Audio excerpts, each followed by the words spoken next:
Across the UK, online and on DAB. Talk Radio. We'll get you talking. Talk Radio. Sorry, guys, it's me. Busy show this evening. Well, the first 15 minutes are busy because we've got a guest from... there's this big event happening on the South Bank this weekend, Being a Man. And we've got someone on to talk about that. And then we'll take your calls. 0344 499 1000. I'm Iain Lee. This is Talk Radio.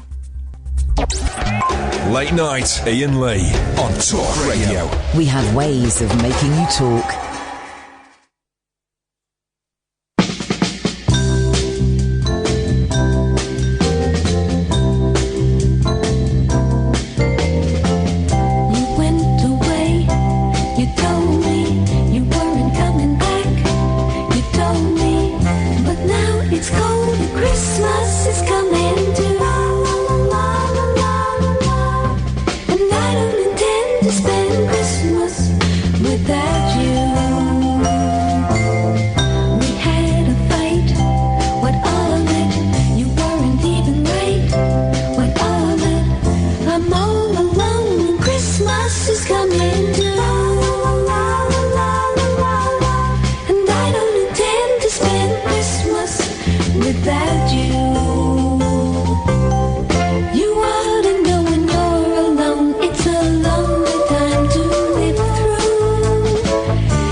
For a Christmas song, but I love that, and it's only 2 minutes 20, and it's perfect. Margot Gurrian, she's an actual bona fide genius. She only made one album. Check it out, dear listener.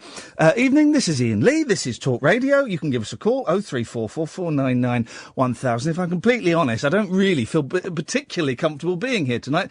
Apologies for having 2 nights off. I felt like a death warmed up, and fake it to make it. I thought I'd come in and do this show. Partly because on Wednesday, we were due to speak to our next guest, and I kind of cancelled it at the last minute. I really wanted to speak to him, and it's important we speak to him now because it's an event that's happening, well, it started today, and it's happening all weekend at the South Bank. Sorry, guys, London-centric, I know. But... I think it's quite an important thing. And it's billed as the Being a Man Festival. And thanks to John, John Dredge, who put me in, who kind of sent me this. I was completely unaware of it. And he sent me this link. And it looks absolutely fascinating. I've got Ted Hodgkinson on, who's... you're one of the organisers, Ted, is that right? That's right, Iain. Thanks for having me on. Oh, no. Sorry, hearing you're unwell, that's not so good. Well, no, thank you for your patience and for, putting up with me being, messing you around a little bit. Tell me about the festival. It looks brilliant, and I've just tweeted the link if people want to, find out what's going on. What's the idea behind it? The idea really is permission and space for men to come together and talk about whatever they want to talk about. And we want to celebrate the things that are great about masculinity, from Northern Soul to gaming to James Bond. And we also want to talk about the difficult things, that suicide is the biggest killer of men under 45. And there are so many stigmas and taboos around masculinity. There's an expectation that maybe you have to be a certain way, that you can't show emotion, that's weakness. And we want to break that taboo. We want to have a conversation about all of these things. There might be some people, Ted. Let me just play devil's advocate for 1 second, and then we'll delve into the whole list of things, because there's some brilliant things going on. There might be some people who go, well, hang on a minute. You know, men have for centuries had it easy, comparatively easy. You know, it's a patriarchal society and all of these things. Why do we need 3 days of men talking about how to be men? I totally understand that point of view. In many ways, being a man is sort of like the default setting. It's like the idea of identity is just being male. But what that means is that we don't question it. We don't question what it means, and it actually comes with so much baggage that really weighs down not just men but the whole of society. So actually, what we're saying is that having a conversation about things wouldn't just benefit men; it would benefit everybody. And you're right, and it's that I keep. That figure about, you know, suicide being the biggest killer of men, I always get it's something between the age of 25 and 50. And I remember when I first heard that figure, I thought, well, that can't be right. And you go and look it up and you compare it to drink driving or cancer or whatever. And it is. And that seems incredible that there are so many men who, for whatever reason, think that's a viable option. That the best option they have at their fingertips is to take their own life. Yeah. We had Johnny Benjamin in the festival today. He's an extraordinary man, and he was saying that he very nearly took his own life on Waterloo Bridge, just a few hundred metres from the South Bank Centre in 2008. And he was saved by a man who met him on the bridge, and they've since become great friends. He said he would rather have died than disappoint those nearest to him that he was dealing with mental health issues. That's what led him to that position, and that's just terrible. And there must be so many men out there suffering in silence, scared to come forward because they're worried about disappointing people. That's a really good word, Ted. Disappointing those around them.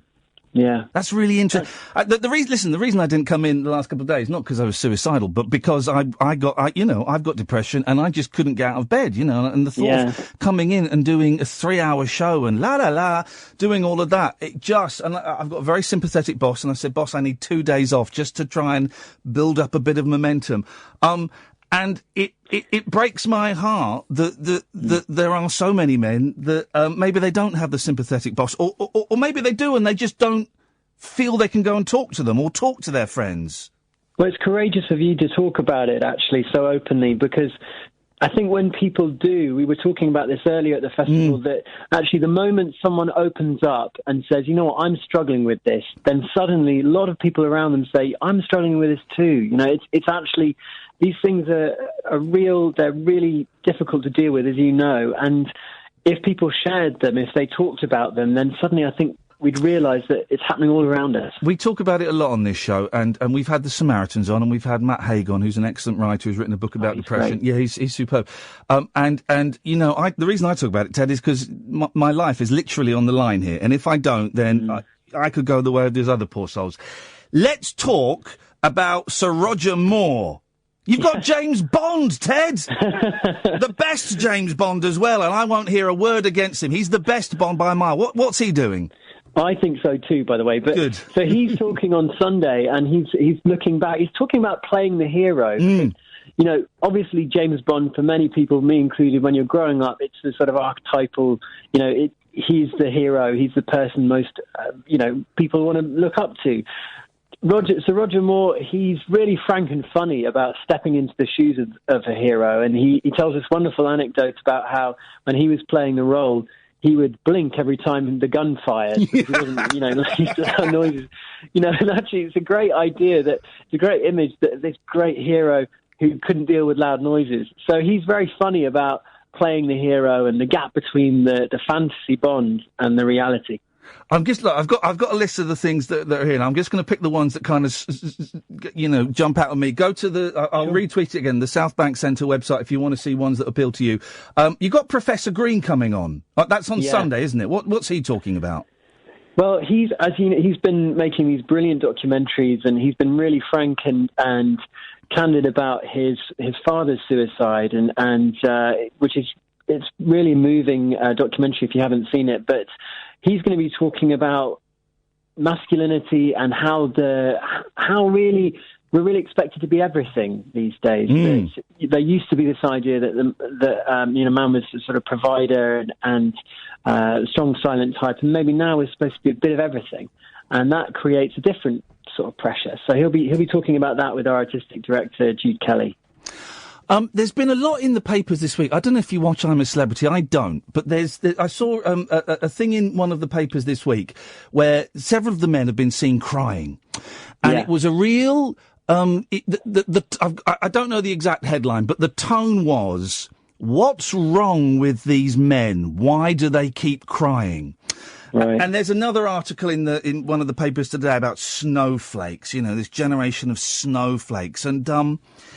it really confuses me, Ted, as to why it's still a taboo for men to cry and men to say, I'm struggling a bit. And for men, it's still seen in some quarters as a weakness, isn't it? It is, yeah. I mean, I think a lot of emotions are equated with weakness in men. I think people think, he's showing his emotions. There's vulnerability there.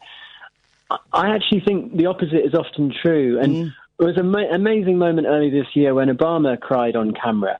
And a lot of it went viral, as they say, and there was a lot of attention on that, because to see the president shed a tear in such an open manner was quite an amazing thing to have seen. And it showed the courage of the act, the courage of being open. And, yeah, I mean, I haven't been following I'm a Celebrity, but we had a talk earlier today called Boys Don't Cry. And, Jack Rook was talking about using comedy. He's a comedian and a calm ambassador. And he did a brilliant show about his dad dying called Good Grief. And he said that for him, he uses comedy to talk about these things. So he said he did this whole comedy show about how he would go to the disabled toilet or the accessible toilet and cry. And that he thinks all toilets should be accessible because they're bigger. You can lie down and have a good cry in them. Yeah, actually, no, I get the point. Yeah, yeah. And actually, we all do it. We all cry. It's nothing to be embarrassed about. And actually, showing your emotions, it's actually, I think, a sign of great strength to be able to do that. You've got John Holmes there tomorrow. John Holmes, who does a show here, of course, on the Am I a Man Yet? A panel. What's the take there?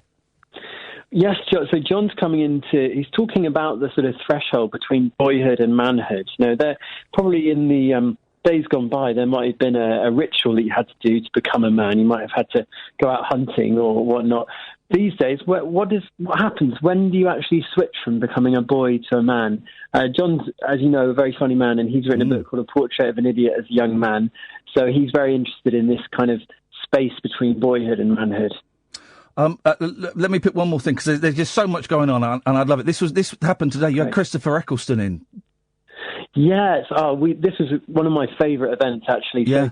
So this is about Northern Soul music, and Northern Soul is a wonderful, vibrant, sweaty musical tradition where basically, if you don't dance, you're not a real man, and it's kind of the inverse of a lot of what we think about the taciturn Northern men.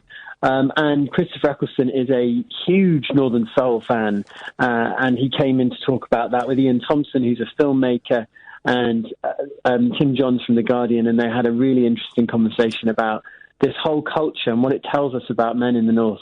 And I think it's important to mention, because, the start of this, us chatting, people may get the idea, it's very worthy and it's all about men being depressed. And there's everything is covered. Fashion, music, parenthood, all of these things are covered, aren't they? Definitely, we don't want it to feel worthy. We want it to be as we want to tackle the big issues, but we also want it to be a celebration. We've got dad dancing, we've got everything that, we've got things that involve men in sheds, whatever you want to do. There's playful events going on across the site. The men in sheds thing. Now, when I was on local radio a couple of years ago, and we did a couple of reports on the men in sheds, and a couple of weeks ago here, we talked about loneliness and. There's lots of campaigns saying, don't forget your elderly neighbour, they may be lonely. But actually, I think loneliness, it happens to anyone at any age. And the Men in Sheds is a great thing where blokes can just kind of go and hang out and sort of do stuff together. Is there an age limit for the Men in Sheds? Absolutely not. No. It's all ages.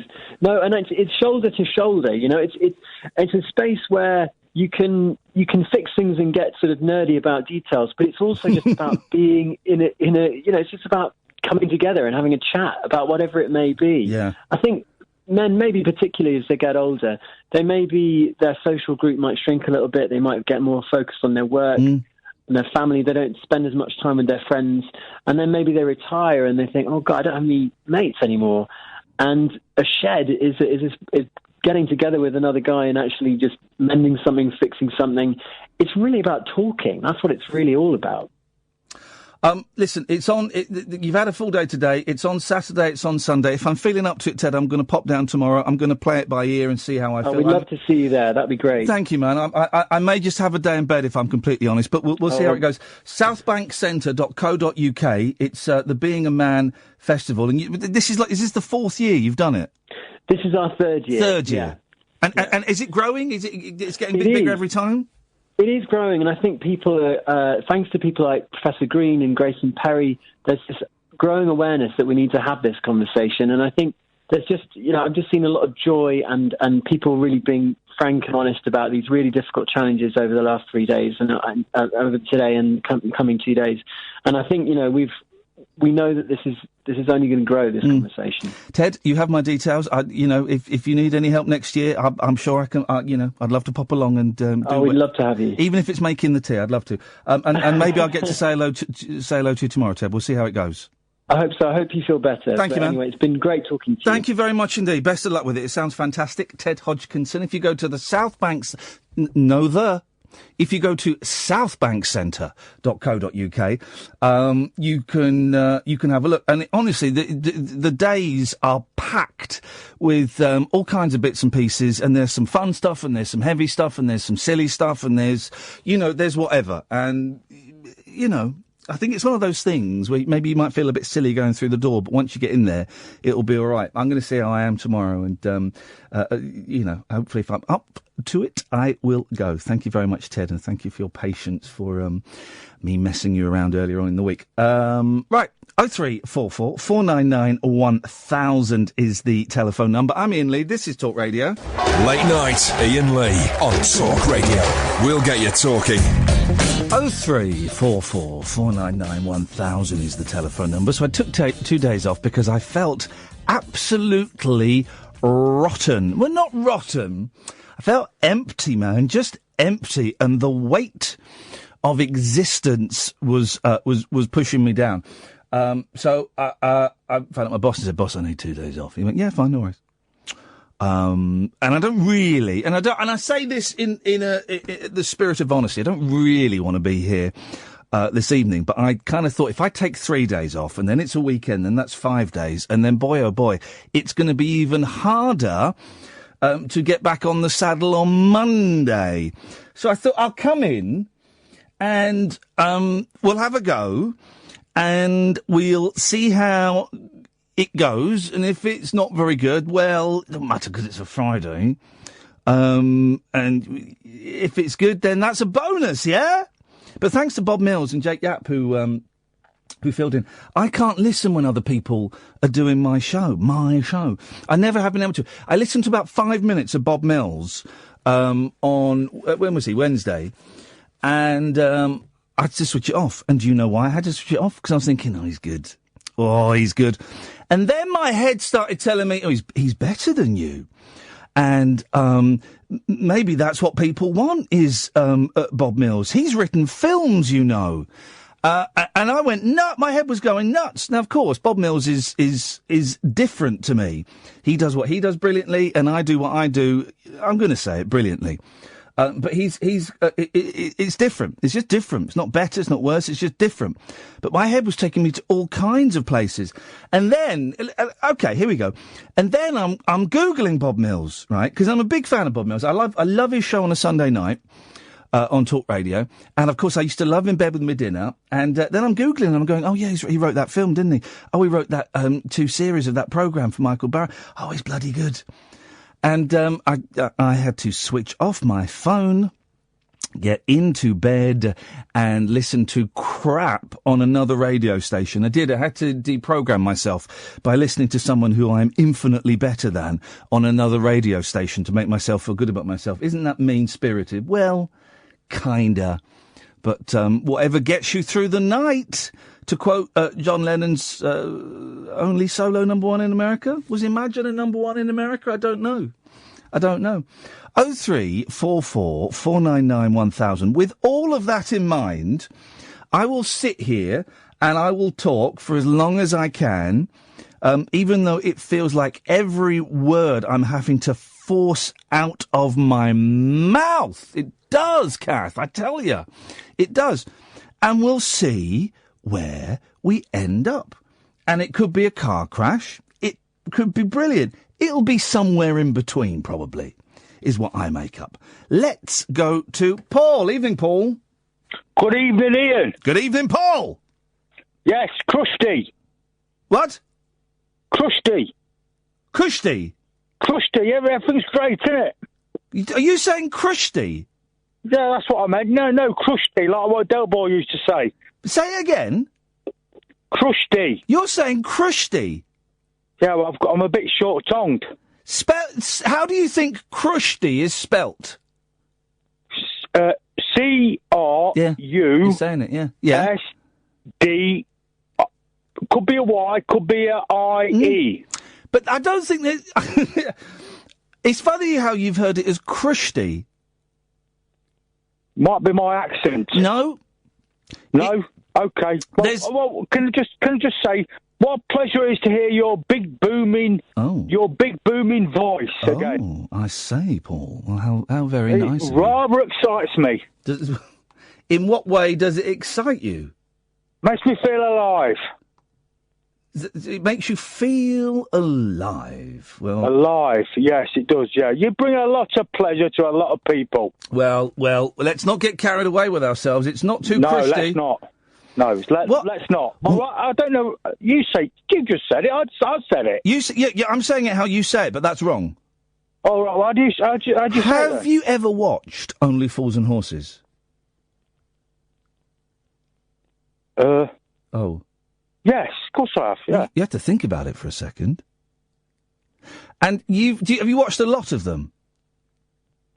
I used to on UK Gold, UK TV Gold, isn't it? Yeah. And you've always heard Del Boy saying crusty, Rodders, crusty. Did I say crusty? Oh, hang on a minute. Hang on a second. Let me play. Let's see what this is. I've just found. What you're trying to tell me is that this Monica bird, she sort of like didn't go a bundle on this dressing up idea. Is that right? See, if I got on me bike, whipped down there a bit sharpish, like, did me Adam's act, splash a brute, took her out for a steak meal, loads of charm, I could end up being the king. Some antibiotics. Hang on, I'm trying to find him. Let's see what this bit is. Hang on a second. No, that's just someone driving a... Oh, dearie me. I can't find it. No, well, I want to talk about dogs. It's Kushti. What is it? Kushti. What did I say? Kushti. It might be a breakdown in... You spelt it. You dealt it. I spelt it, but I thought I could say it. Mind you, I have got... But you're putting a letter in... I can't say... Yeah, this is the trouble, you see. You brought up... I want to talk about dogs. Go on. Dogs. Ducks. Ducks. But ducks. But I can't say... But my telephone number... Yeah. It's got a lot of threes in it, and I can't say the word free. Well, people are going to work out what your phone number is now. It's got a lot of threes in it, guys. Yeah. I went and fed the ducks today. Nah, that is what I wanted to talk about. Right, so I'm fishing at the moment. Yes. And in the morning, tomorrow, or some stage of the day, yes, you'll get a young family come down. Oh, yeah. Well, yeah, you get lots of young families come down. It's like a council lake. and they probably have their matching jackets on, like their regatta jackets with Molly and Tarquin, their children, and they're slinging the bread in for the ducks and all that stuff. You're not supposed to feed bread to the ducks. No, I know. It's like giving them. It's like giving them chips, apparently. Yeah, it is, and I know it's not good for them because they leave it. They get fed up of it. But but I just think that's a myth put out by ice cream sellers and burger shops near the river. So they sell you that bag of whatever that brown stuff is for £1. So I think it's cat food, like cat biscuits, isn't it? You're telling me cat biscuits are better for ducks than chips? I'm not having that. Well, I expect if it wasn't really good for them, they'd probably eat more of it. You pronker? Yeah, but does he say that? Does he say that? You pronker? You pronker? You pronker, Lodney?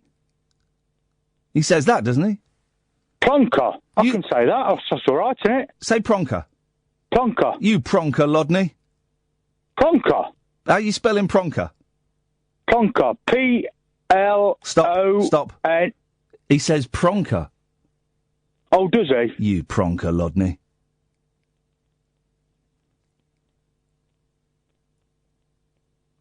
Can I get back to the ducks? Yeah. Right, so to feed the ducks, and we've got a big rat infestation on this lake. Nice rack. Lot of rats. Oh, rats. Rat. You pronker.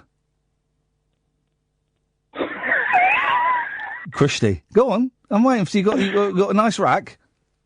So, anyway, so I'm yeah, she's going mad. This is, isn't it? Shall we? I tell you what. Shall we have a break? Press the reset button on your whatchamacallit. Then when we come back, we get straight into it, and all this talk of pronkers and Christies. But it's because we diversify, and I'm missing the story. This is the problem with this country: diversification. That's why we voted Brexit. Well, no, immigration's fine if they're going to come and contribute something. Immigration's fine if they don't smell and they can cook nice food. Now, I'm going to bring something up here now. Now, I found somewhere today, right, to get a lovely daytime curry. Oh, daytime curry and nighttime friends. Curry, yes. Daytime curry and nighttime lovers. Yeah, daytime curry. It was 2:30, and it was a culinary delight. A culinary delight? It was a... I said that wrong as well. Is it? What did you say? What did you say? A culinary delight? No, a culinary. No, it's a culinary. I don't know if I'm going mad. Yeah. Culinary delight. Can we go back to the ducks? It's a culinary delight. Okay. I wouldn't dare to have a curry in the daytime. Hey, well, I like to eat them in the morning. Paul, let me tell you something funny, right? Where I live, right, there's one Japanese restaurant, right? And this Japanese restaurant has been there for years. And there's a couple of Chinese, there's loads of pizza places, loads of burger places, like posh burger places. There's one Japanese restaurant, right? Guess what's just opened up next to this Japanese restaurant? You're going to love this. A Japanese restaurant. Imagine! That is rubbery, that is. There's a Japanese restaurant that's been there for years. I know. And next door, another Japanese restaurant has opened up. And guess which one I went to last night for my supper? But I bet. I went to the new one. I went to the new one. I went to the new Japanese restaurant, which is next to the old one. But why didn't you go to the old one that you knew? Well, the old one, their chicken's a bit rubbery. Oh, that's fair enough then. Well, they take it as a compliment. Right, well, you see, there's another thing that fascinates me as well, is that where I live, you've got 2 or 3 Indian restaurants, and yeah, and they all make good money, and they're all bunched up together. And I'm thinking, well, how come? Here's the thing: have we? The simple question, Paul. Let's sort out immigration now, right? Yeah. Have we got enough Indian restaurants in this country? Well, I'd like to see more that served in the daytime. You want some you want some daytime curries for some culinary activity? Well, I'd like some that opened early in the morning. Yeah. You want an early morning curry house? Are you mad? I think it's something that could, a bit of entrepreneur. I think it's something that could go. Paul, thanks very much for your call. 03444991000. The radio show for people who know the best part of the day is the night. Late night Iain Lee on Talk Radio. We have ways of making you talk.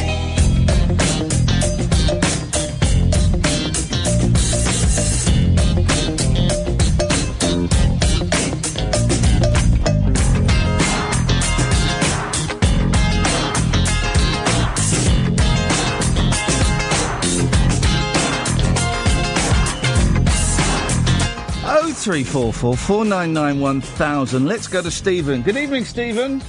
Hi, Ian. Hey, Stephen. We've never spoken, but prove it. I broke my duck, as it were, as they say in cricket, the last couple of nights. Imagine breaking a duck. Imagine humping a duck so hard you broke it. Well, I spoke to Bob and to Jake, and I thought, well, it's a bit cheeky. Hang on a minute. Speaking to the two stand-ins for you when you're not there, and yet I've never spoken to you personally. So I thought, well, I'll make it a hat trick and speak to the host himself. Why did you decide to call Bob Mills before you called me? What's that about, Stephen? Well, I don't know. It's never. I was going to call you once, and actually, I'll say it now because. I've listened to you for the last few weeks, and I know some of your issues from what you've disclosed, on the air, and it was about music, really. Like, do you remember a few weeks ago you said you found it very moving listening to variations on a theme of Thomas Tallis by Vaughan Williams? Oh, man, that bit, that's like 11 minutes, 8 seconds of just getting you right there. Wow, yeah. Well, do you agree with me on this point that this thought doesn't originate with me? I forget where I picked it up, someone quite brainy, but it's the idea that if you're feeling down, whatever you want to call it, depressed, fed up, lonely, whatever, it's the wrong time to listen to something bouncy. You don't want to listen to Here Comes the Sun, a pop song like that, or God Only Knows, Beach Boys. You want to listen to something that matches your mood at the time. So if you're feeling down, listen to sad music, because that reflects, and it's cathartic, if you see what I mean. It's mirroring what is going on with you. I'd go with that. Off, does that make sense? I'd go along with that, and then you kind of you go along for the full ride of misery, which is not necessarily a bad thing. Well, no, and you can reach a point where it gets quite philosophical and psychological, but you reach a point where you get so down that it almost lifts you up again, because it's a bit like a roller coaster. You go right the way round. You go down, and you go down so low that you come out, you start feeling better. Oh, I'm good. I'm feeling good. Now, do you know? Because I don't know what you know, so please don't think I'm patronising you. No. By suggesting anything, because I'm more into classical music than pop. I'm the other way round. I don't know a lot about classical music, so you feel free to patronise me as much as you want, Stephen, because I don't know nothing about it. Do you know what the main difference is, by the way, between pop and classical? If someone was to say, the bass lines. Well, no, not so much the music style, but if you think about it, so think of a song that you like, say The Monkees. Yes. The one that says, we're too busy singing to put anybody down, Yeah. Now, they sing that, but if I was to sing it, it wouldn't be the same thing, would it? You'd think, well, no, I've been cheated. I don't think you are too busy to put anybody down, Stephen. I think you've got plenty of time to put people down. But you see my point. Yeah. If you want to listen to White Christmas, you want to listen to Bing Crosby sing it. Yeah. You don't want to listen to someone down your street singing it. So, but with classical music, anyone can play it. You go by the piece. Yeah. I mean, if someone's great at the piano and they're playing Fur Elise by Beethoven, it doesn't have to be a world-famous pianist that sells CDs around the earth.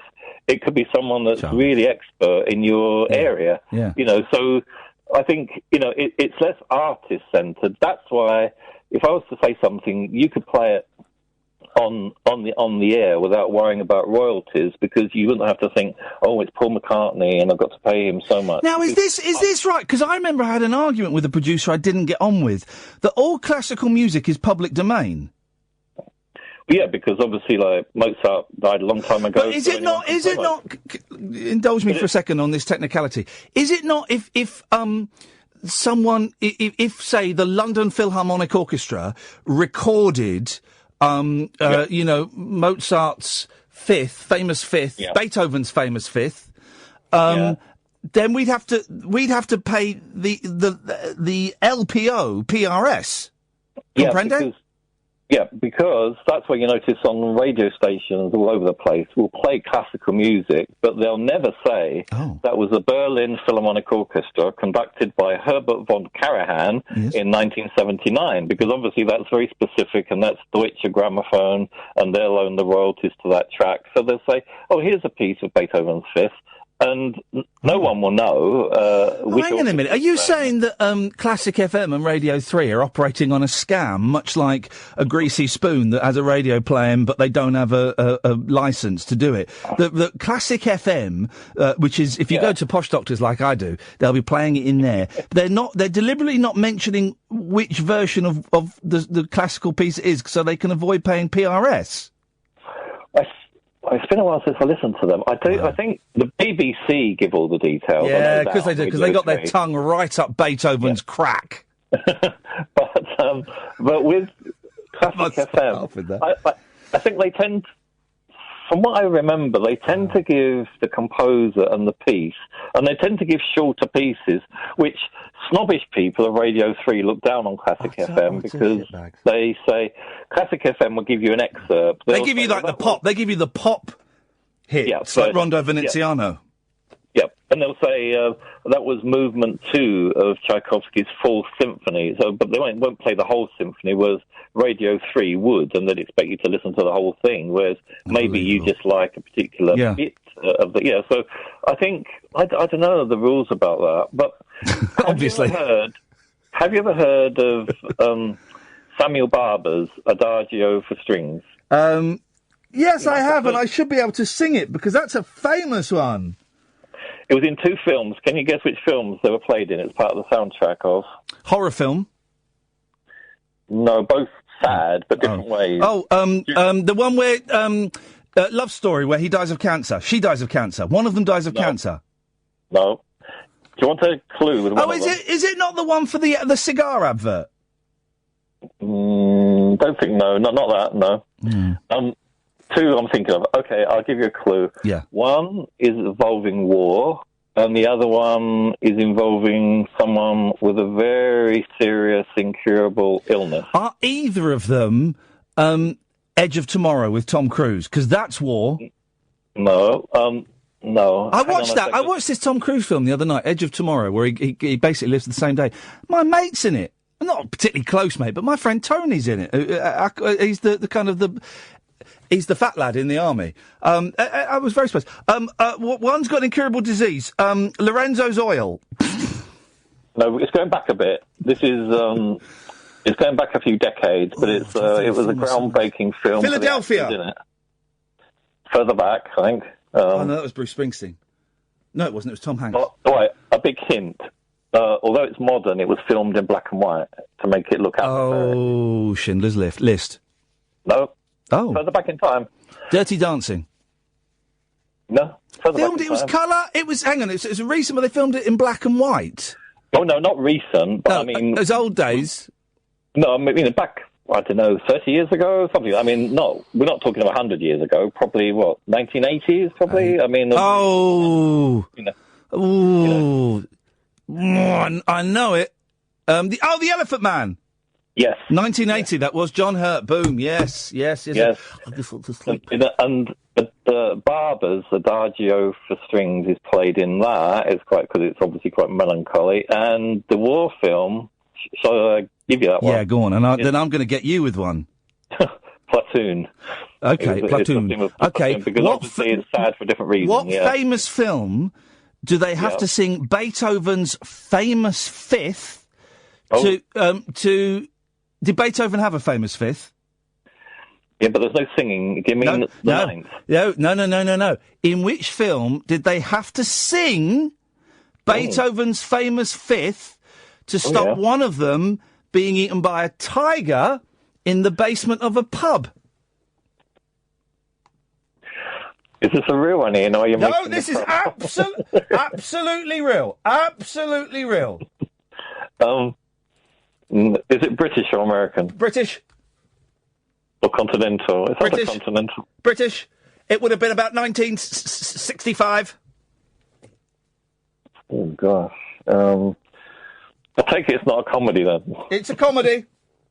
It is a comedy. Yep. Doesn't star Peter Sellers, does it? No, no, but you're close. Oh. You're very, very close. A British actor that can do voices, someone like that, maybe. Well, okay, I'll give you a clue. They have to sing it. It's got Patrick Cargill in it from Father Dear Father. Oh, and yeah. He encourages a young man with a big nose to sing it. Yeah. So he doesn't get eaten by a tiger. This is a real scene. Da da da da da. Is it that one? That's the ninth, by the way. Well, maybe it's Beethoven's famous ninth then, but they sing it. It is, yeah, it's the ninth. No, but then I was being unfair by saying the fifth, and there was no reason you were going to get help starring the Beatles.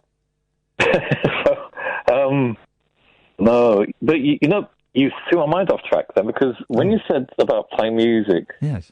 Sorry, I'm not evading your question, but I'm just giving you the answer. It was help starring the Beatles. Oh, it was help starring the Beatles? Yeah. Oh, sorry, yeah. But you know what it got me thinking of? The Lady Killers, where, a bunch of them, it was Peter Sellers and a bunch of guys of that era, rent a place, and they're up to no good, and there's this deaf old lady, and they pretend to be a bunch of musicians in her front room, and they're all sort of, we can hear her coming, get the violin out and the cello and everything, and they're up to a bank robbery or something, but she can see through them all along or something like that. I'm sure it's called The Lady Killers. The Lady Killers, yeah. Yeah, and when you said they had to keep singing, it reminded me of that bunch, but they were trying to do it to placate this old lady. Stephen, listen, I'm 7 minutes late for a break. I've got to move on. But listen, I'm really glad you called. I really enjoyed it. I hope you did too. Well, yeah, of course. And don't be a stranger. I thought, I won't be a stranger. Well, I'm not going to. Let me make this clear now. I'm not going to phone you up. No, this relationship is entirely dependent on whether you want it to continue or not. It's over to you, Stephen. But remember, Samuel Barber, Adagio for strings. And I'm sure when you're feeling pretty down at times, it might sort of be a cathartic... Well, I'm not saying it'd be a cure-all, obviously, but... No, cure-all. I think it might be something to listen to. Okay. Yeah, and the film is Help, starring the Beatles. It's a little bit racist now. Late night Iain Lee. On air and off the leash. On Talk Radio. We have ways of making you talk. Give it up, Manny. Give it up. Good evening. Good evening. Nice to have you back. Yeah. Yeah. I was listening to your show at the beginning. About depression and suicide and blah, blah. Well, I tried it twice, but I bloody failed. You tried to kill yourself? Yeah. Recently? One was in 2010. Yeah. When I first had my accident, and when I woke up, they'd taken part of my foot away.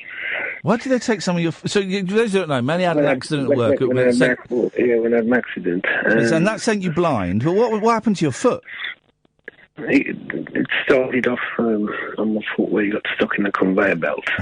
So when I'm about to fall, I put my hand, just saved my face, and the oil went in my eyes. Oh, man. Then when my eyes started to deteriorate, started to go,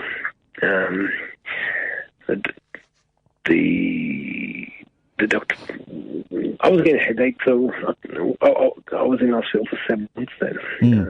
I told the doctor, I said, I keep getting headaches, trying to read the paper, and my eyes are hurting.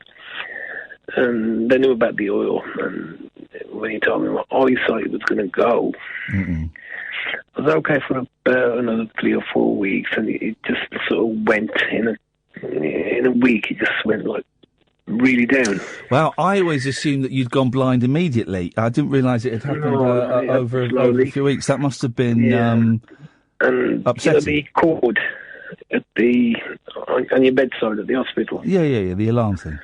Yeah, I tried it with that. I failed. What? You tried to hang yourself with it? Wrapped it around my neck. Oh, man. Pulled and that didn't bloody work.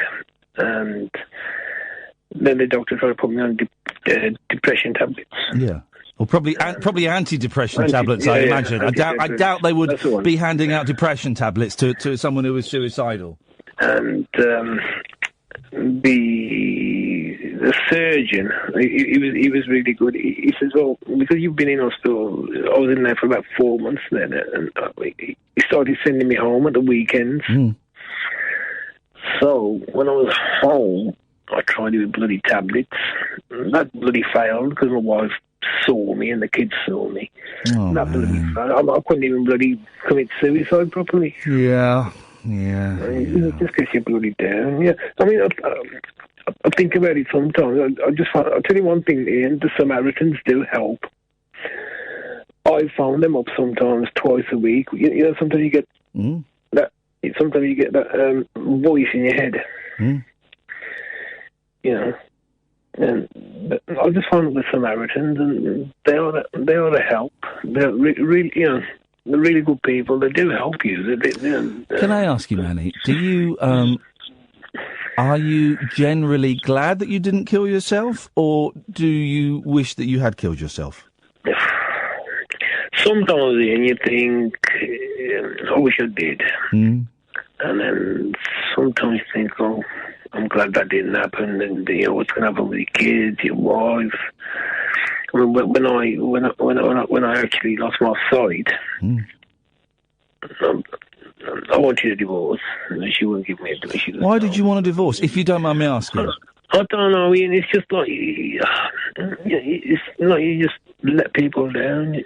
You know what I mean? Funny. Stupid things come into your head. Is it that you didn't want to be a burden to her?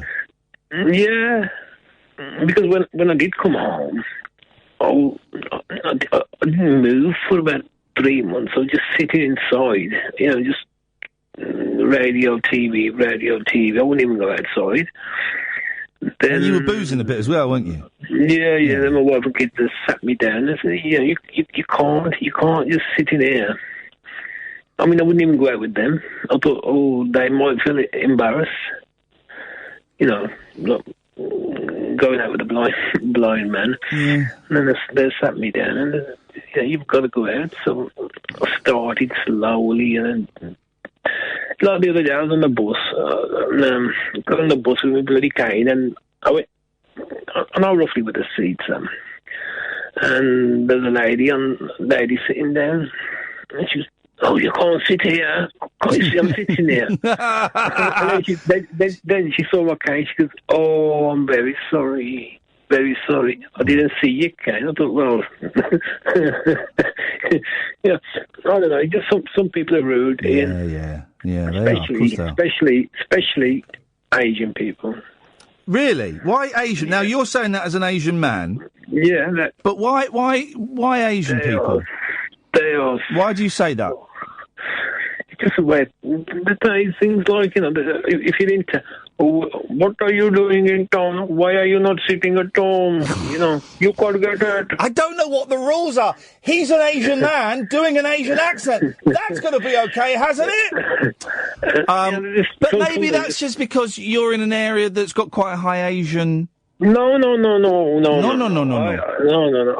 it now. Now I'm doing it. That's got to be wrong. I'm doing it now.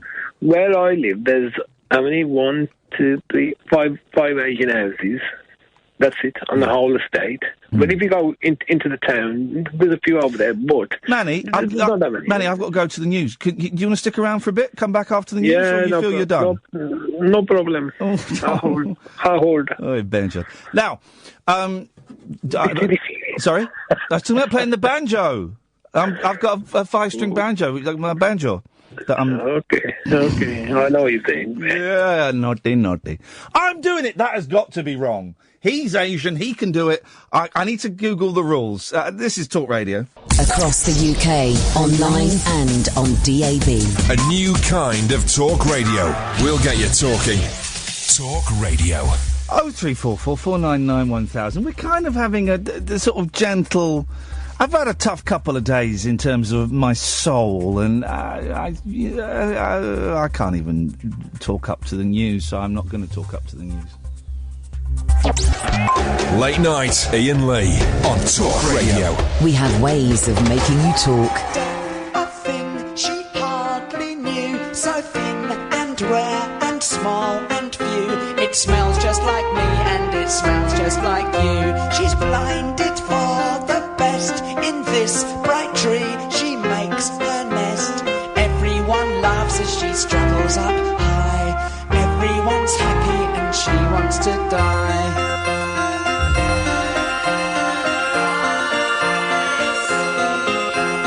Dead is and so far everything is new. It smells just like me and it smells just like you.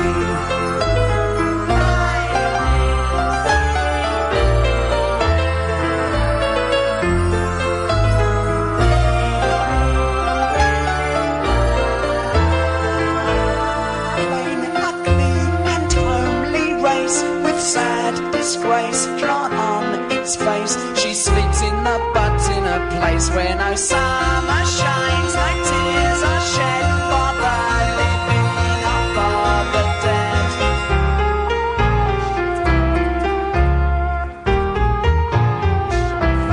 Even love can't tell her anything. When there's bloods in her eyes, shine with formaldehyde. Cries with a different feeling. When the chaos ensues with a new appetite.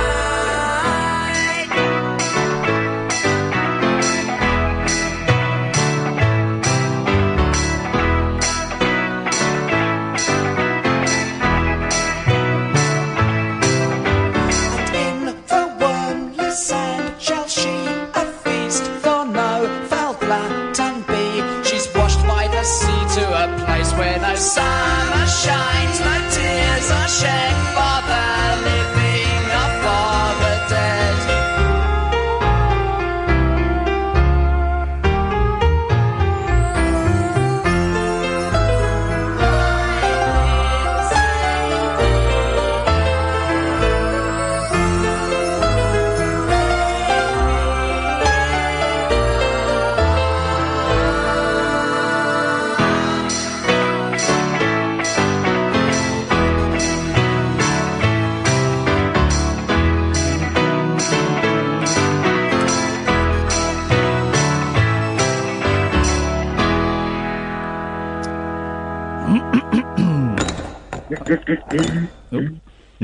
Yes, Manny?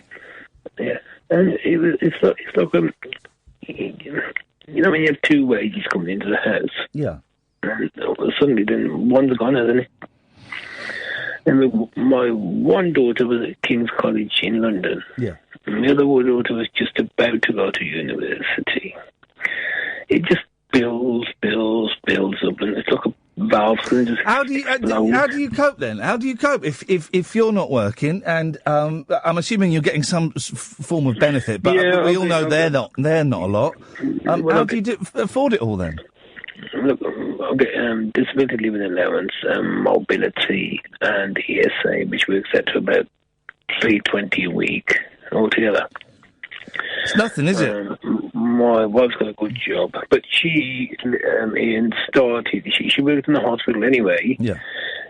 And then she was doing Friday, Saturday, Sunday at the Royal Mail sorting. Yeah, bloody hard. She was working like 12 hours there. Yeah. To make ends meet. Going to another job. Then my other daughter, that they were working like, while they were at uni. Yeah. They were working just sort of their own expenses, like, because the oldest one, she was in King's Club. It was £600 a month rent for a bloody room there in central London. It was hard. We struggled for about four years. Then you'd have arguments. I'd start having arguments. This thing would start, and just anything stupid. Stupid salt on it. Are you still off the booze? Yeah, I haven't had a drop now for maybe 4 or 5 months, and I did have a couple of shots. It was I used to enjoy myself. I was like, not bad. But it was just when I used to work in the foundry, it was all like dust work, so you'd have to have a couple of drinks a night anyway. What is what's the future for you and your family, Manny? And the future's okay, because, sorry, the mortgage finished 3 years ago. Okay, that's all right. Well, that's something, isn't it? Yeah, that's something. Then my eldest, she passes in May. She starts a job in May. She's dentist. Good money? Do dentists get good money? They must get good money. Yeah. Sweet.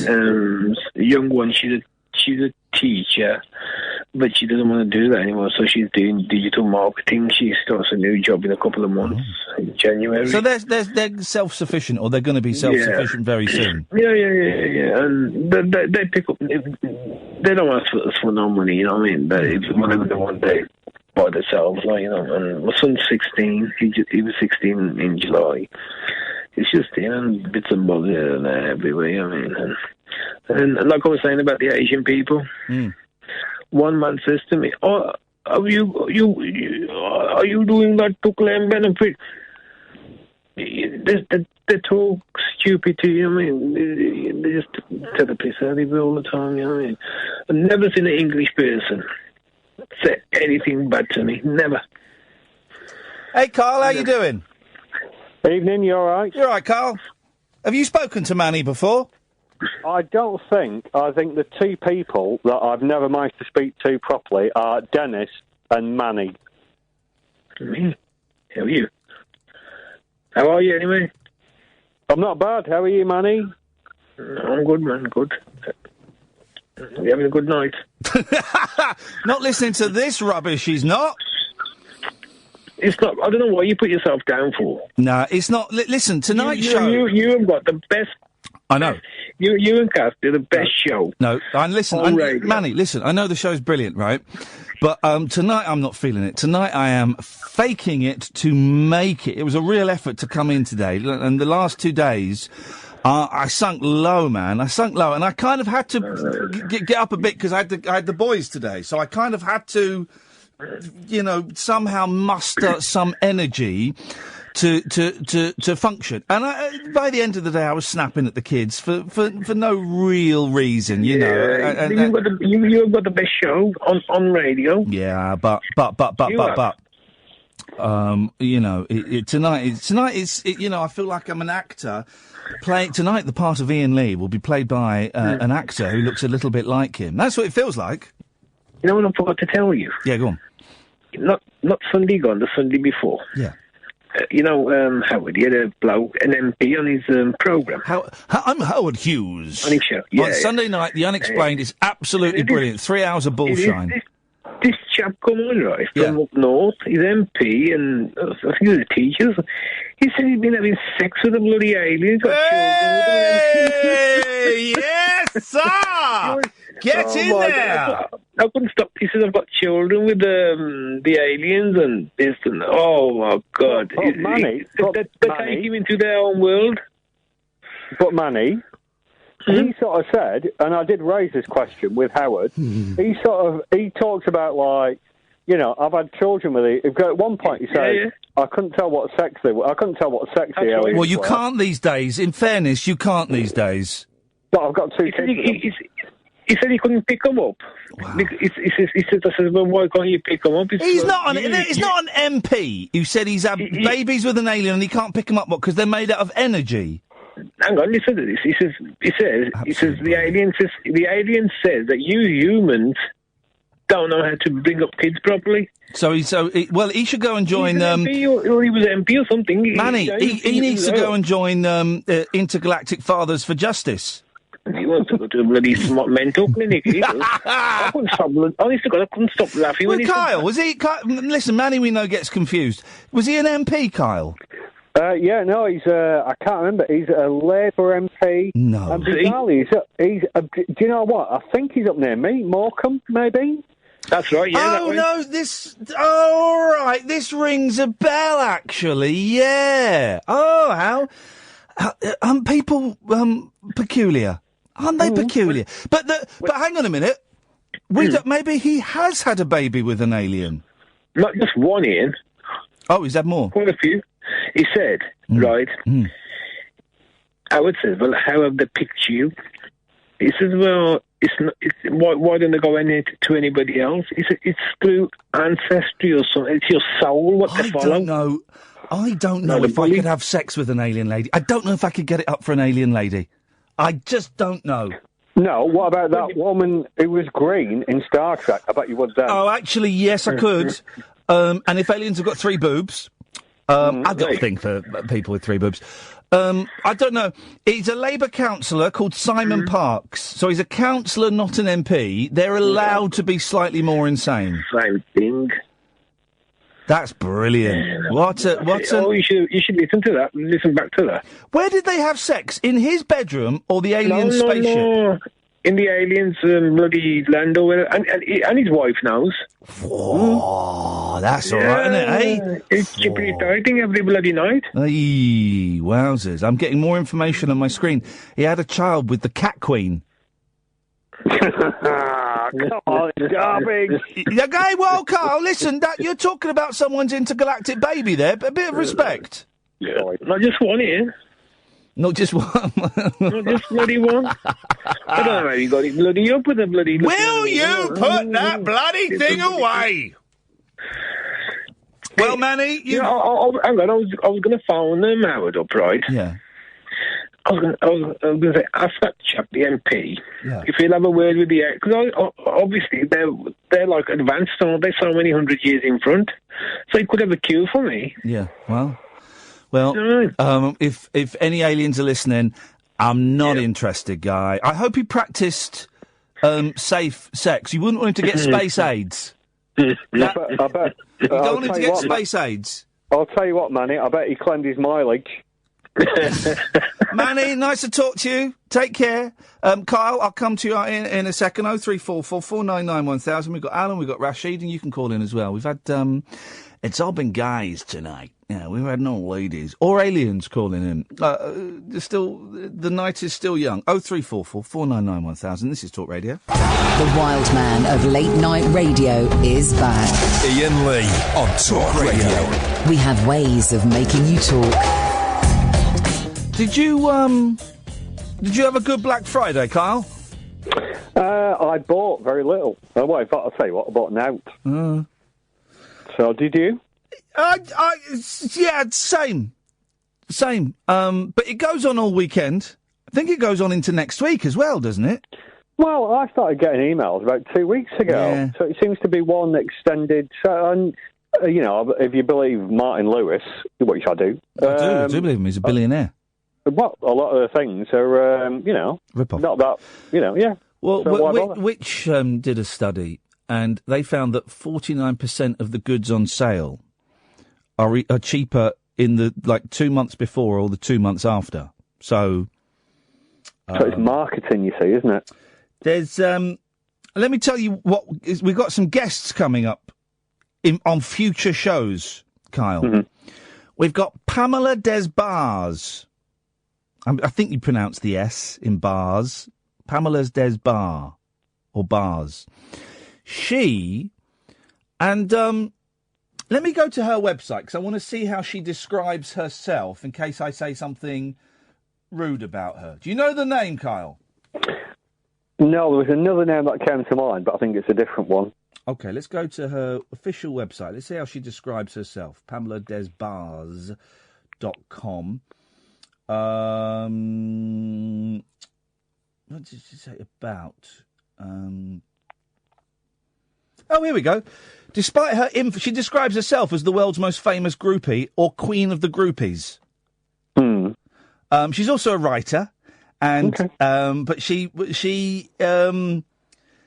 Ms. Pamela has shared her history on endless TV and radio shows. It's going to be this one soon, including 2 memorable stints with both Oprah and Larry King. Last year, she wrote and produced an hour-long VH1 documentary interviewing an array of super groupies. Oh. So she has basically... name a rock star. Proper rock star. Keith Richard. Slept with him.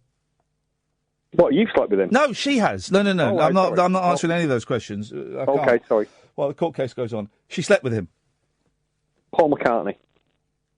Iffy. No, I don't believe that. I'm not sure she did with McCartney. No. The Beatles. Avoid the Beatles. That's all I'm going to say. All right. Okay. I can't think of it. What are the Monkeys? One of your boys. Yep. Pizza talk. Next. Let me think. Herman's Hermits. Yeah, probably Peter Noon. Probably. But Hendrix and Morrison and all of that. She's written loads of books about it, and she's fascinating. I mean, and she's so much more than just that. This is why I was being slightly cautious. She also gives talks on writing and empowerment for women and all these kinds of things. So she's coming on. She's fascinating. Then there's a guy that's sort of linked, a guy called Rodney Bingenheimer. All right. Now, he's a tricky one to sort out, but he is, he's a DJ in America who in the 70s and 80s ran... Now, did he... No, he didn't run Studio 54. He ran Rodney's English Disco, or Rodney's English Pub, right, in L.A., and all of the rock stars like Bowie and Jagger, those kind of guys, would go and hang out at this guy's. He knew everybody, right? And here's your homework, guys. There's a documentary about Rodney Bingenheimer called The Mayor of Sunset Strip, and he knows everything about music, right? And he does a weekly radio show, but he's very he's unusual. And his interview it's the toughest interview I've in terms of, rules that are being set out that I've had. And normally I go, I'm not bothered. But I'm so keen to talk to him. Basically, he's only available Tuesdays and Thursdays at between 2 and 4, which in LA time is the time this show starts. He doesn't want to do it live. He'll only do it pre-recorded, and I've got to send the questions over. Now, normally, I'm like, well, I can't work like that. But I think he's so fascinating that I'm quite happy to do a little merry dance to get him on. Anyway, he's coming on. And also, we've got a gentleman called Will Carruthers, who's written this brilliant book, which I'm reading now, called Playing the Bass with 3 Left Hands. And he was in a group called Spacemen 3, which I don't really know a lot about. But he was also in Spiritualized, a group that I do know a little bit about, because I think they're brilliant. Anyway, he's written this book about being a bass player in psychedelic bands, and it's brilliant. It's absolutely brilliant. Proper, full on. And he talks a lot about his drug use, about ecstasy and heroin and stuff like that. But he's really honest about it. He's really, really honest about it. And he talks about the good times he had, and he also talks about how it was thoroughly rotten as well. Drugs are fun. That's why people take drugs, because they're fun. There is a reason ecstasy is called ecstasy. It makes you ecstatic, which is a nice feeling. But he goes on to talk about, I don't think he became an addict or anything, but he goes on to talk about actually it was he wasted a lot of money, and it was a lot of it was pretty rotten, and he's not trying to glamorise drugs. Anyway, he's coming on at some point, but he's just been booted out of his flat, he told me, so we're trying to sort out that. So, exciting guests lined up, Kyle. Well, I should be listening. I should be listening to them. Make sure you do. Say hello to Alan Caddick. No, not me and Caddick together. Hello, Alan. Hello, Caddick. Hello. How are you? I'm all right. You said, now, is this a soundboard or is this really you, Alan? This is really me. I'm sitting on the phone as we speak. Oh, why are you sitting on the throne? You going to the toilet? That's where I am.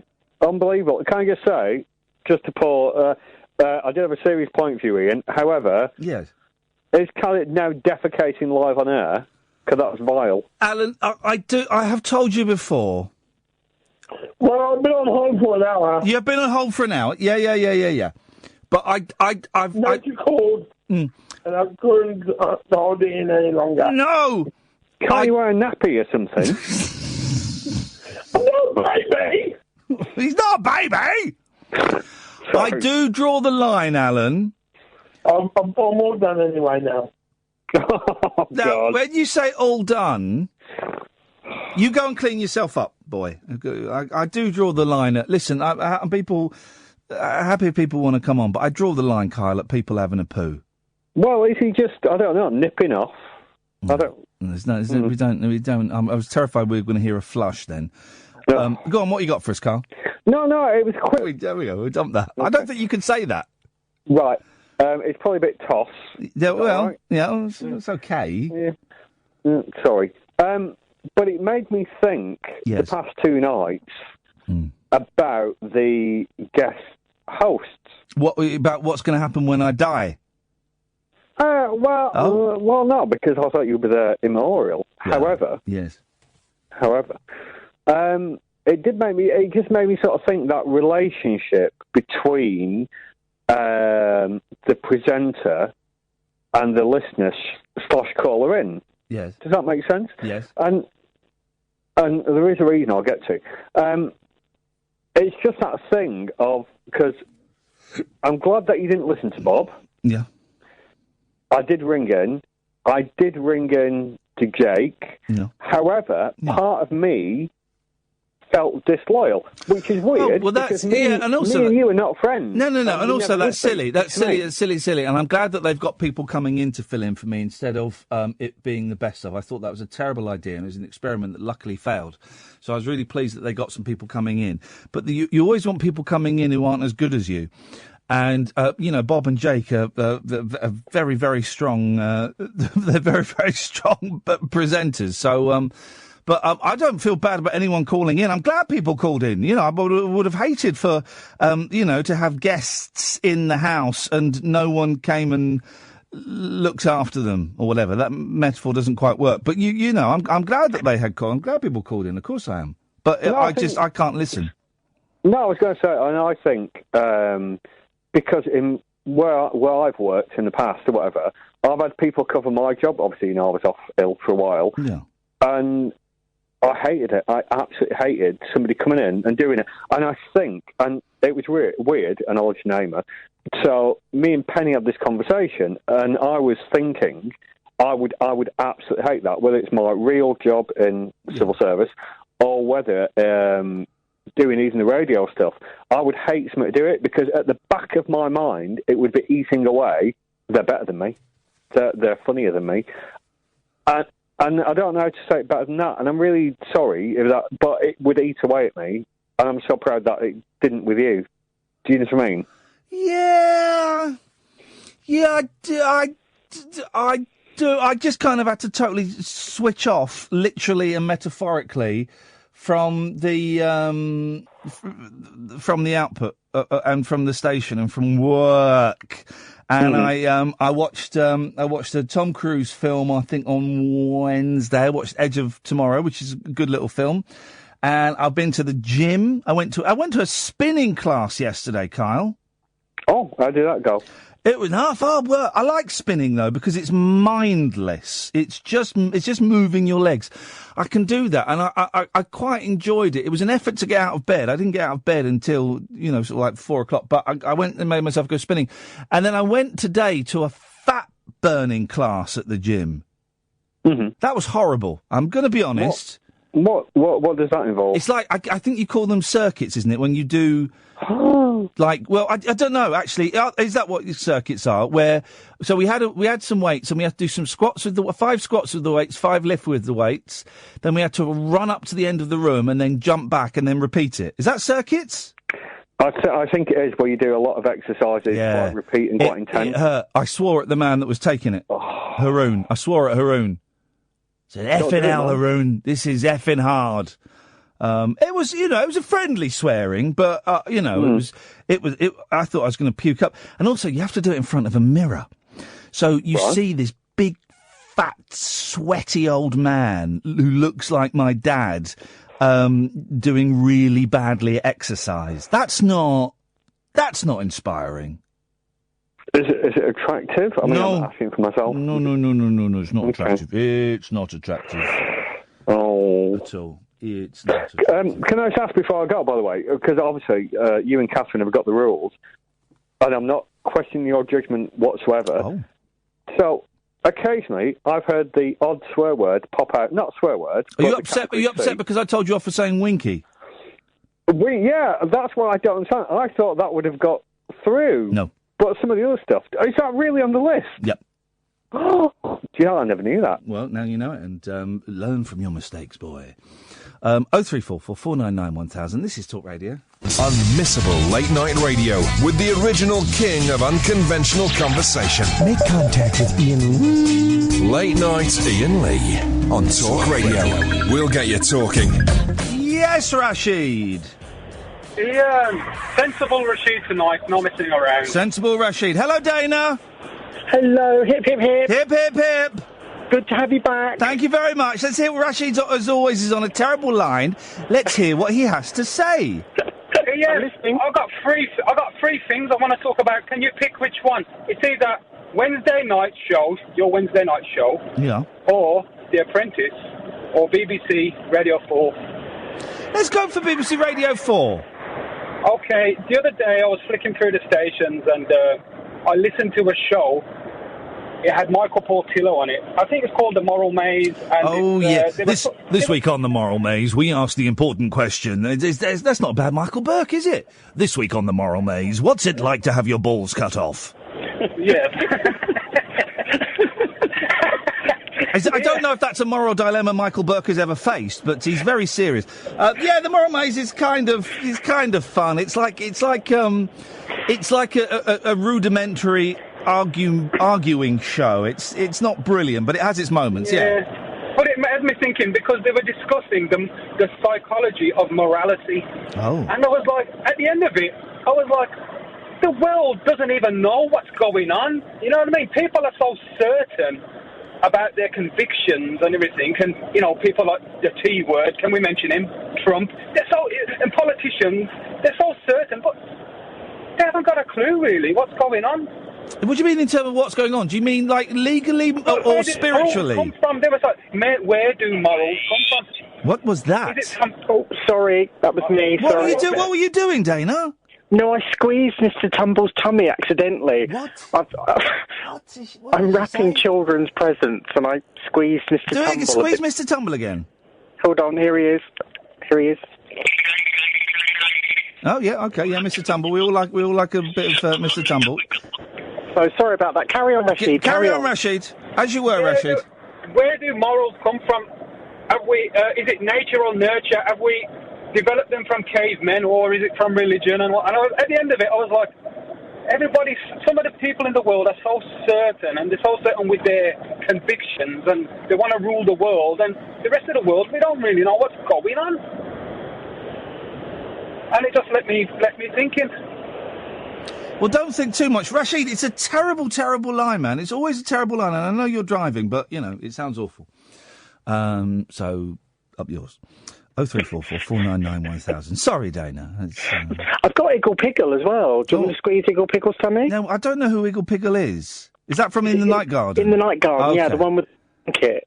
Here he is. Oh, that's just his blanket. Hello, Iggle Piggle.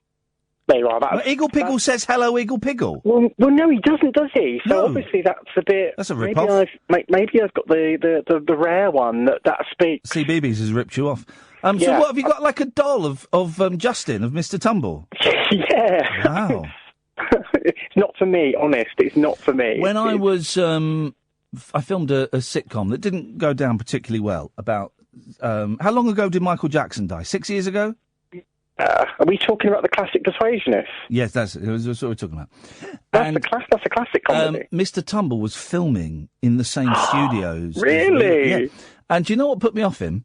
What? He'd be outside having a fag. No! Yeah, all the time he was having a fag. Now, he may well have stopped smoking now, I don't know. But part of me thought, Mr. Tumble smoking a fag. My niece and my nephew, they're obsessed. Well, I tell you what, Dana, to make it realistic, why don't you put a packet of Rothmans in there as well? I will, I think I better now. Give one a packet of Rothmans, one a box of matches, boom! But he must be, okay, it's like I babysat earlier in the week and it was a little bit tough, and I was thinking, all you've got to did in the end was put Mr. Tumble on, and that keeps him quiet. He's got to be like the nation's babysitter, I think. Yeah, he does speak the language of the child. He does. He's very, very good. It's really good to have you back. Thank you. We've all missed you, and I. There was a lot of talk about depression earlier, and I was going to talk about it, but I won't because it's talk about whatever you been want. Too much. No, well, but what I was going to say, I understand. Your fitness regime you were talking about. Man alive, what? But I'm making so I joined the gym on Monday. I've been every single day, and I tell you the moment when I realised I couldn't come in on Wednesday, right? I booked, and I felt lousy on Tuesday, and the show I don't think was particularly good. And on Wednesday I felt absolutely awful, but I'd booked in at 12:30 an induction session at the gym. 12:30 induction. I thought, right, I've booked it. I'm not going to cancel it. I'm going to go. And I got there and I did like 10 minutes little warm up on the running machine, and I saw the guy and I said, I've come for my induction. He went, oh, you missed it. I went, what? Oh, no. He said you were booked in at 12. I said, no, I was booked in at 12:30. He said, no, you were booked in at 12. And he showed me the thing, and I was booked in at 12. And I went downstairs into the, what do they call it, the dressing room, the changing room. Yeah. And I burst into tears. And I thought, nah, I'm not going in. I can't go in tonight. If this is my reaction to me being half an hour late for something, I'm not. And I went home. But I've been into the gym every single day this week, and mainly running. But then I had my proper induction yesterday. Get this right, Dana. So you book the induction's free, and basically you get half an hour, and you can book like a weight loss induction or a cardio induction or so you get different things, right? And they're free. To see what you want to do, isn't it? And you're free, and you could be just be you on your own, or I think there's space for maybe like 5 people to go on this half-hour induction, right? So I went for the induction. I rebooked it for Thursday. It was 5:30, right? And I met this lovely young lady called Ingrid who was taking it. Her name's Ingrida, but no one can say the A at the end of her name, so she's Lithuanian, so she's changed it to... I found all this stuff out because we were chatting for ages, because there was one other person that was supposed to be there, right? And he was late. It's a weird... This is why I know all about her being Lithuanian and chatting and stuff. And so...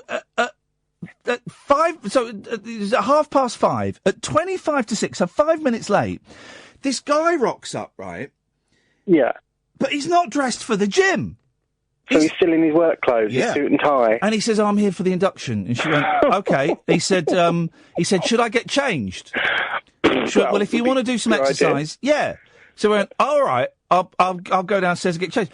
So he's already 5 minutes late. It's only half an hour long, right? So he goes down to get changed, right? This is at 25 to. At 22, so 10 minutes have gone. He's still not come back, and she was getting embarrassed, and I was bored of talking about Lithuania, and she said, "I tell you what, we'll go downstairs because it's near the dressing room, and we'll kind of start, but we'll keep an eye out for him." Yeah. And then he came out. So he's 10 minutes late, right? There's only 20 minutes left. He was still there. He came out and he changed, but he had all this stuff with him, and he said, "Oh, my padlock's too big for the hole in the locker, right? I don't know what to do." And she said, "Well," he said, "I've got my laptop in my bag." She says, "Well, why don't you go and put the stuff in the office?" And he went, "Okay." And then she said, "I'm really sorry, I'll be back in a minute." And they went off, right? So we're now 10 minutes, 11 minutes late. So they went off, and then I saw them talking, and then there's a vending machine that sells padlocks, right? Yeah. And I saw him walk into the vending machine. I'm thinking, yeah. But I'm being polite, and I'm pretending not to look, and I'm pretending I'm looking around at this marvellous, marvellous gym. And she comes over to me, and she says, "He's going to buy a padlock, and he's going to go and padlock the stuff." And I said, "Right. Should we get started, Ingrid? Because I can just see this kind of slipping away." And bless her, she didn't know what to do. She went, "Okay." And so we went downstairs, right? And she's showing me all the equipment. She's showing me, "This is good for your legs, and this is good, and this is how you use this. Do you want to sit down?" I'm doing all this stuff. And then he rocks up like 20 minutes in. So it's now 10 to 6, right?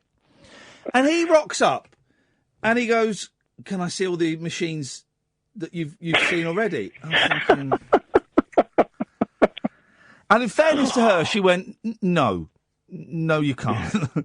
And then we showed, and bless her, she kept talking. We ended up at 5 minutes past, right? And she was about to show some more stuff, and he said, "Oh, I've booked a class for 15:15. I should probably go now." And then he got his phone out, and then he was then he was like texting someone, right? He's not committed. He's not committed. Anyway, so he went off and did his thing, and then I went and I pumped off a little bit. And you pumped off. I pumped off, and then Ingrid was taking the spin class. So then I went and did some spinning, and I showed her that I was dedicated. I was more dedicated than that loser. But it's tough, isn't it? It is tough. Horrible. But next week I'm doing something really exciting. I don't know if I'm going to be able to do it. Uh-oh. It's aerial yoga. We'll find out what that is after this. Late night conversation worth losing sleep over. Iain Lee. On air and off the leash. On Talk Radio. We have ways of making you talk. What was it? Aerial yoga? Yeah, aerial yoga. Go on. So it's basically... You have an antenna up your bum? That is... Yeah, well... That's optional. Some would say I've got... No, I haven't got one already. No, it's basically like a giant hoop which is hanging from the ceiling. Oh, come on now. And, yeah, somehow I've got to get my heavy bulk off the floor and onto this hoop, and then you do poses. And, well, it's my friend's birthday. She wants to go. That's hang on. That's not an event. That's not an event that you go to for a birthday. Well, it's what she wants to do. I dump that friend. She sounds awful. How selfish. It's like someone who has a wedding on a Tuesday and expects you to take the day off work. Or someone who has a wedding in the Bahamas and expects you to fly out to the Bahamas and use up your holiday or your air miles. No, don't do aerial yoga, Dana. It sounds ridiculous. It could make... Just think, though, if we put a few cameras around, could get 250 quid if it goes really wrong. Hey, fair play. Yes, that's distinct. But it just sounds so bizarre. So, yeah, aerial yoga. So, I don't know if I'm actually going to get off, but B, if I do off the ground, will I be able to get back on the ground again? So it could be a very interesting session. But the only thing is I mustn't do what I did today. I went swimming today, and I felt like a stone, purely because I'd had toast and avocados and Marmite about an hour and a half before. Not good. No. It's an hour. An hour is the limit. You can eat anything you want. You can have like a roast dinner with the works, right? Yeah. And 60 minutes and 1 second later, you're allowed to swim. An hour and a half. It's fine. I felt so full. No. I felt so heavy and sluggish. No, I'm a good swimmer and I swim fast.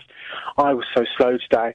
And at one point, I felt like I was about to feed imaginary fish. I'm cutting you. Why is everyone going lavatorial tonight? Jeez, guys.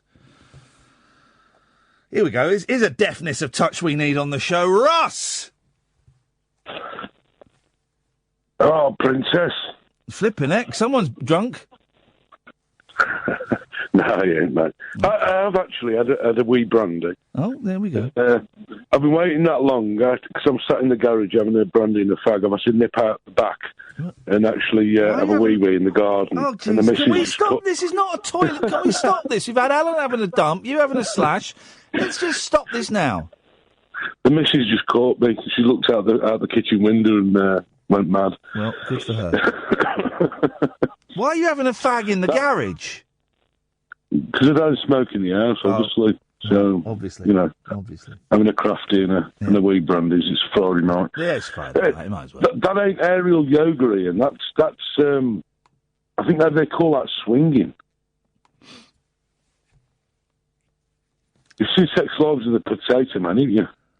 Do you know I've not seen it, even though my mate is in it, right? And Mackenzie Crook's in it, right? And for those who haven't seen it, Sex Lives of the Potato Men, it's not a particularly good or well-respected, I've not seen it, so I can't say it's not good, but it's not a particularly well-respected British comedy that was partly funded by the lottery, right? And when it came out, it got terrible reviews, and it was even on the news. It was on the BBC News at 9 o'clock or 10 o'clock, whenever it is. I don't know when they have it. Saying, because there were questions, I think, in the Houses of Parliament about whether lottery money should be, Kate Robbins is in it, about whether lottery money should be spent on, films as bad as this. And I remember Mackenzie was devastated by it, and he texted me going, not only has it got bad 1 star in the paper, it's on the bloody news. So I've not seen Sex Lives of Potato Men. It's actually a good film, Ian. I mean, yeah, it's a bit carry on, isn't it?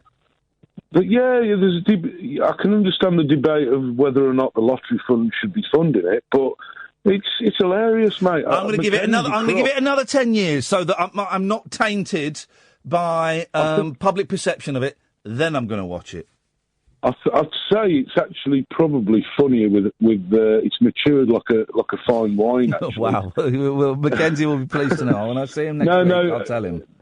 Trust me, there's an absolutely beautiful comedy moment with Mackenzie and an old lady. That's all I'm saying. She's performing fellatio on him. Is that correct? I've seen that bit. Yes. The way that the scene is delivered is just hilarious. Okay. But I'll just ring you just to say good to have you back, and I don't know what was going on. I was just a bit miffed when you weren't on, to be honest. Well, you know, I ain't going to be around forever, Russ. One day Daddy's going to die, and you guys are going to have to just cope on your own. Have you got your licking head on tonight? For goodness, what is? He's obsessed. You dirty get. By the way, Rashid was talking about Radio 4, and I'm reminded that the best ever show, the best show in the world on radio is back. And honestly, this is absolutely brilliant, this programme. It's Shortcuts. Have you listened to Shortcuts, Catherine? Oh, it's brilliant. You can download it on iTunes, right? It's on Radio 4. It is the best radio programme ever. It's presented by Josie Long, who I absolutely love, and she said she'd come on the show, but then she's not responded. The last radio show she came on that I did was on Absolute, where she brought her drunk sister, who just won a hairdressing award, who sat on my lap, and there was Josie, and there was someone else there. Can't think who it was. Anyway, A, I think she's brilliant, and B, the show is great. It's like, what was this? It's people telling stories. It's people telling their stories, basically. Oh, what was the story at the beginning of this week's episode? Oh, if anyone listened to it, 0344 499 1000. It was, it was brilliant. It was this woman, right, telling this story, and it's just her telling the story. She's obviously interviewed, and they cut the bits out where the producer's asking questions, and there's slightly ambient music playing underneath it, right? And it was absolutely brilliant. She was a tarot card reader, right? She had like a shop wherever. And this guy came into the shop to have his tarot read, and he was agitated, right? He was very excited and very agitated, right? And I mean, she tells the story brilliantly. She kind of claims that she was turning the cards. She worked out what was going on. Okay, whatever. But through the course of reading the tarot and talking to this guy... Oh, that was it. So she turns over a card and it's a man with a dagger. Right? I don't know what card that is. Right? 03444991000. And she looks at this guy and this guy starts shaking. And he says, I stabbed him. Whoa! And she goes, and she said, and I said to him, I know you did. Where's the body? And the bloke was shaking. He went, back in the flat. It's brilliant. It's brilliant. And it's a true story. It's this woman telling her story. Oh, it's amazing. And it is proper, for me, right, good radio, good phone-in radio, is people telling stories, people telling their stories and sharing their stories. And this is just perfect stories. I won't tell you the rest of the story because I go to the BBC iPlayer. I know it's another radio station, blah, blah, blah, blah. Who cares? It's so good. It's so good. It's art. I don't know if this series are up on iTunes or not, but it's Shortcuts, Josie Long, and this last episode, and there was... then there was a sound collage at the end, which was good. I wasn't so keen on that, but it was good. And I can't remember what the story in the middle was. They normally have 3 stories. Oh, and it's absolutely brilliant.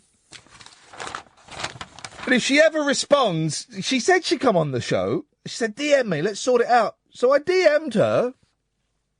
Nothing. I DM Matt Lucas this week. I get a response. I DM Josie. I get nothing. I don't know. 0344 499 1000. We'll take calls straight to air for the last hour of the show. But if you want to call up now and for us to call you back, then do it. Honestly, I cannot recommend that programme enough. It's absolutely brilliant. Oh, there we go. There's Mr. Tumble with a picture of a fag. And my sister saying, it reminds me of when Donald McIntyre went into hiding. Remember Donald McIntyre? Didn't he go on? He was like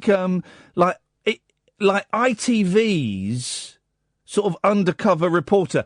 The only Donald McIntyre programme I remember was he was talking about crime on council estates, right? And it was it was him.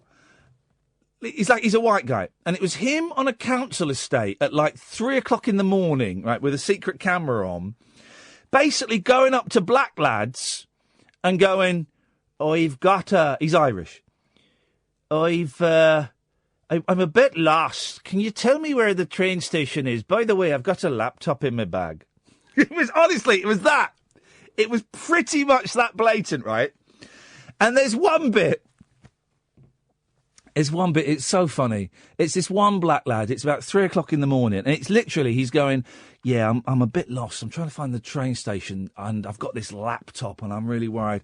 And the black guy's going, well, there's no train station around here. You know, you got to be careful. He said, yeah.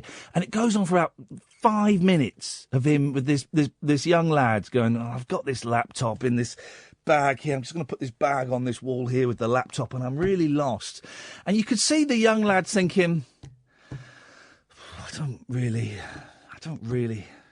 And it went on for ages, and in the end he went, I'm going to have it. And he took it and he ran, but, I mean, Donald basically had to put it down and take 10 steps back and go, there's my laptop. Anyway, I'm really lost.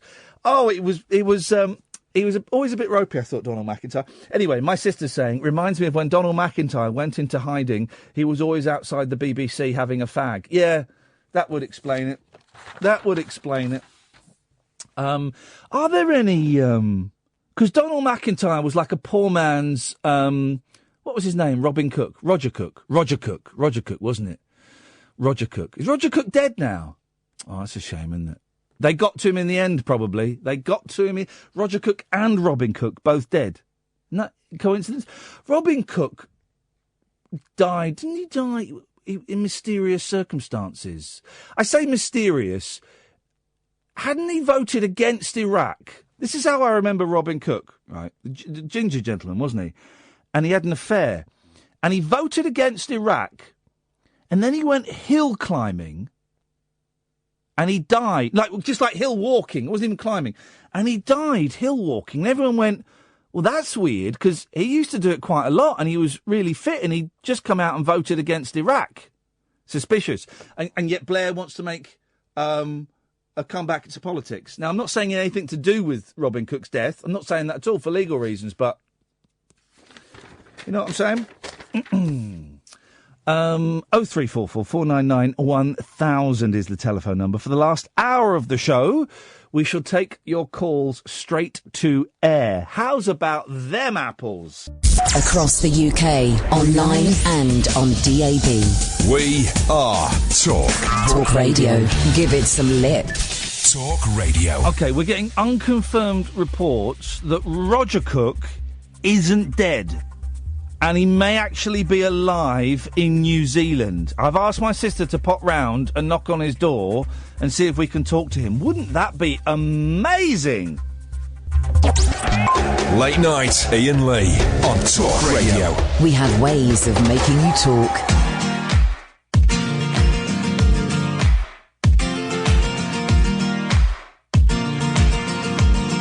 Struck by lightning sounds pretty frightening, but you know the chances are so small. Stuck by a bee sting, nothing but a bee thing. Better chance you're gonna buy it at the mall. But it's a 23 or 4 to 1 that you can fall in love by the end of this song.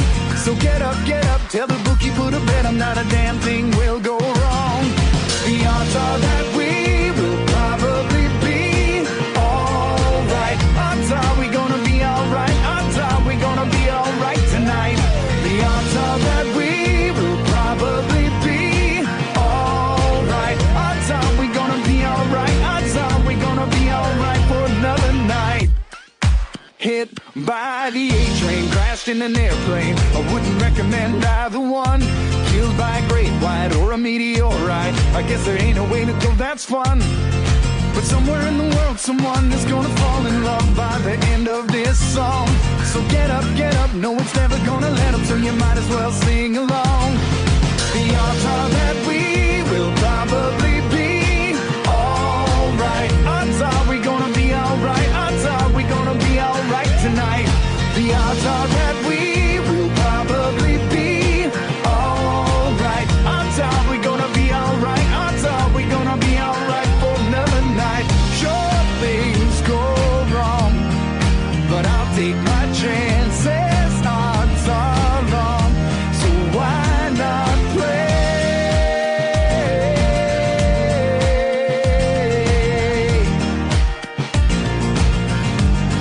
Struck by lightning sounds pretty frightening, but you know the chances are so small. Hit by the A-train, crashed in an airplane. Better chance you're gonna buy it at the mall. But it's a 23 or 4 to 1 that you can fall in love by the end of this song. So get up, no I'm never gonna let up, so you might as well sing along. The odds are that we will probably be alright. Odds are we gonna be alright. Odds are we gonna be alright tonight. The odds are that we will probably be alright. Odds are we gonna be alright. Odds are we gonna be alright tonight. The odds are that we will probably be alright. Odds are we gonna be alright. Odds are we gonna be alright tonight. The odds are that we will probably be alright. Odds are we gonna be alright. Odds are we gonna be alright for another night.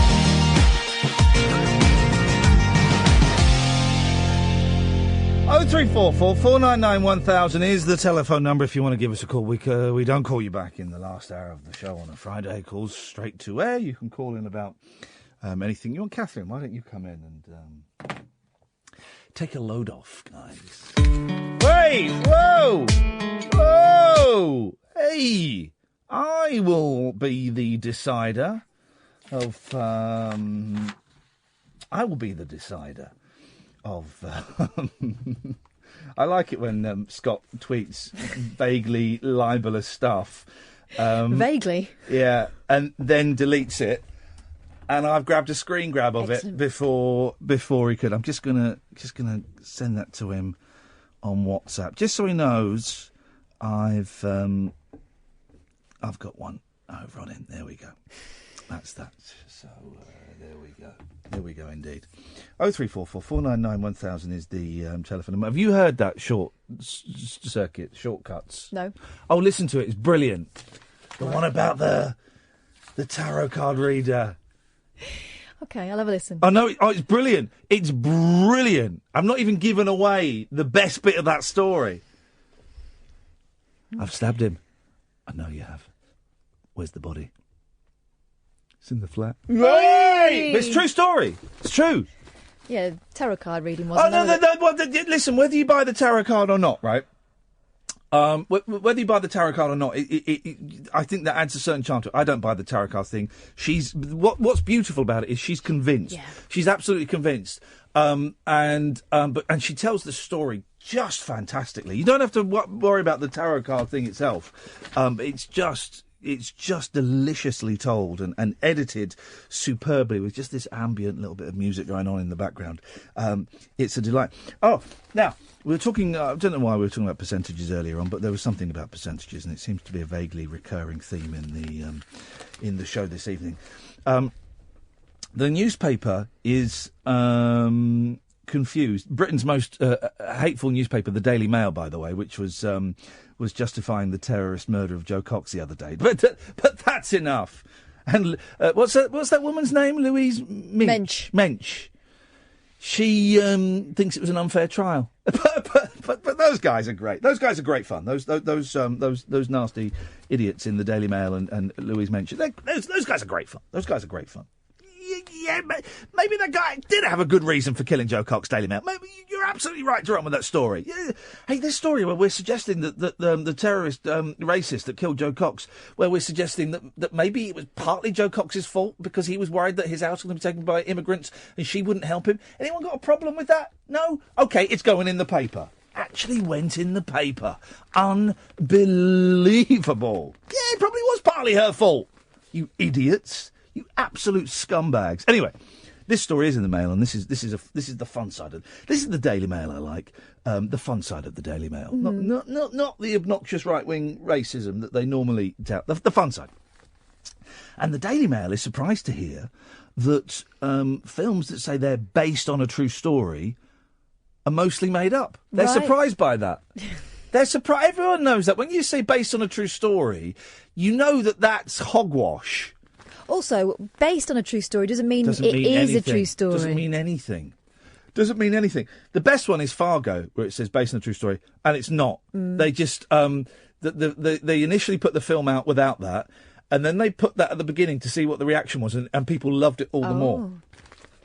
So, but here we go. Blockbuster I want to say biopics, but it's biopics. No, I want to say... Well, I don't know, because I started saying biopics because you were saying that. Maybe, I always thought it was biopics. Maybe it is biopics, because it's biography pictures. Yeah. Biopics are up to 58% fiction, study reveals. Jeez. Well... You don't say. This is from the Mail Foreign Service. What does that mean? You'd think they'd frown upon that. What does that even mean? We watch them expecting to see real-life events portrayed reasonably faithfully. It's not a documentary? If you're an idiot, you do. If you're an idiot that thinks Joe Cox was partly responsible for her murder, if you're one of those stupid, thick, right-wing idiots, then yes, when you watch a film and it says based on a true story, you expect it to be 100% true, you utter idiots at the Daily Mail. Mail Foreign Service. But most films that claim to be based on a true story contain large amounts of artistic licence, a study reveals. No, really? For some of these non-fiction movies are as little as 40% based on fact. Who worked out the stats? In many... entire scenes and plot lines were fabricated just to make the story look better. Here's the thing, right? You know films that are based on real events, right? Well, how would they know what the king said to the queen in bed? How would they know what... the whole thing... No one was there writing down... Oh, he said that. That would be good. We'll write that down. Or my diary. This is exactly what happened today. No, you idiots. Of course, loads of it's made up. You utter bellends at the Daily Mail. Analysis of 14 recent hit films found that the worst offender was The Imitation Game, the story of Second World War enigma codebreaker Alan Turing. Because those people didn't talk. I'm reading homophobic bias in this because he of course was famously gay. Yeah. Famously, when it was illegal to be. What happened? Because he got found out for being gay in like the 50s, didn't he? What happened to him? He had a watch pinched, and so he reported this theft and happened to mention that he had a young friend staying. Yeah. Because did he get sterilised? I think something happened, didn't it? I think and then did he kill himself? Well, did he? Did he? Well, I won't be watching the film to find out because only 41.4% of it is true. That means a whopping 58% of it is made up. It's only 41.4% true, according to Information is Beautiful, a data blog run by British journalist David McCandles. The 2014 film, which starred Benedict Cumberbatch as Turing, just rips the historical record to shreds, the study found. The King's Speech, the 2010 Oscar winner with Colin Firth, which was produced by my school bully. And The Social Network, the US drama about the Facebook website, were each around 1/4 fiction, it added. This is outrageous. Just a quarter. McCandles, I like this guy, compared the plots. God, although he probably should get a life. McCandles, that's a strange name, and I'm never going to tire of saying it. Say it again. McCandles. Isn't that a sketch by the two Ronnies? I want 4 McCandles. No. McCandles compared the plots of each movie with memoirs and biographies of the person it was based on to see how true they are. He says that in The Imitation Game, Turing would never have sneaked decrypted Nazi messages out of Bletchley Park in his socks to discuss them with his fiancée Joan, played by Keira Knightley. And also, in real life, she wasn't played by Keira Knightley. She was actually a woman called Joan. A scene near the end in which Turing's colleagues threatened to resign if he is sacked simply never happened. The scene where Turing tells Joan she has to leave Bletchley Park, that was made up too. And she did not slap him as they argued. Now, how does he know? How does McCandles know they didn't write it in the diary? Right. And you would, of course, probably do a picture. This is a quote from McCandles, who's kind of he's pulled away the curtain, but he's explaining what you see behind the curtain. I wonder how much of The Wizard of Oz is true. It doesn't say. Quote, shoehorning the incredible complexity of the Enigma machine and cryptography in general was never going to be easy, admits McCandles. That's what he says on it. The King's Speech, starring Colin Firth, had some nips and tucks. Fictitious scenes include one at the end when Winston Churchill congratulates George on finally getting his speech right. Okay. Well, they've got The Imitation Game, and they sum up the films in a line. Alan Turing cracks Nazi codes. Only 41.4% of that is true. Oh, I'll tell you what we do. We'll take a call and then we'll play Top Trumps with this. Bullshine Top Trumps. Okay. Yes, line 1. You know what? What? Cold chicks say not. What? What did he say? Oh, no idea. Cold chicks hang up. Well, they It's are. a shame, that, isn't it? Yeah. Late night Iain Lee on Talk Radio. We have ways of making you talk. Right, so you have to tell me. 0344 499 1000, by the way. Call straight to air. I don't even know a lot of these films, actually. You have to tell me which one. I'm going to say 2 films. There's only 12. I'm going to say 2 of them. Or is it 14? 14. Okay, well, okay. But I don't really know the films. But you have to tell me which of these is more made up and which is more true. Oh, right, okay. True or falser? So which of these is more truer than the others? And actually, all of these films have got quite high stats for truthfulness, and the percentage is the truth. Okay. The Wolf of Wall Street. Yeah, I've seen it. Wild excesses at finance firm. Mm-hmm. Is that more made up or less made up than the Dallas Buyers Club? AIDS patients seek new drugs. More made up. Now, I can't remember what these numbers mean. So the lower the number, the higher the made up Because I'm bit. reckoning, right? Yeah. It was based on someone's autobiography, wasn't it? The Which Wolf one? of Wall Street. Right, so you're saying that's more made up. And he was a massive chancer. And Well, no, you can't. We're not so bringing, he's probably like boasting. We're not bringing so into made up. we're not bringing into the equation whether or not he was telling the truth. Yeah. You can't put this down to Coke fantasy. So you're saying it's more made up, but you're wrong. Oh. The Wolf of Wall Street is 74.6% true, whereas the Dallas Buyers Club is only 61.4% true. Well, here's one. Go on. Well, you say it's more true or less true, or Yep. truer or less truer. Yeah. But no, it just means that there is documentary evidence supporting the case. Oh, shut up! Anyway, go on. So we start with the Dallas Buyers Club. Is that more true or less true than Philomena? Oh. So it's AIDS patients seek new drugs versus mother forced to give up son. Right. Which of those is more true or less true? Philomena was written by a proper journalist, so... Well, no, you're not. You don't understand the game. The game isn't about the source material that it came from. The game is about the film. You're as dumb as the male foreign service here. The question is the film, not the You book. have to get personal about it, man. I'm just trying to play your stupid game. Less true. Which one? Don't care. Well, Oh, well, Dallas. come on, care.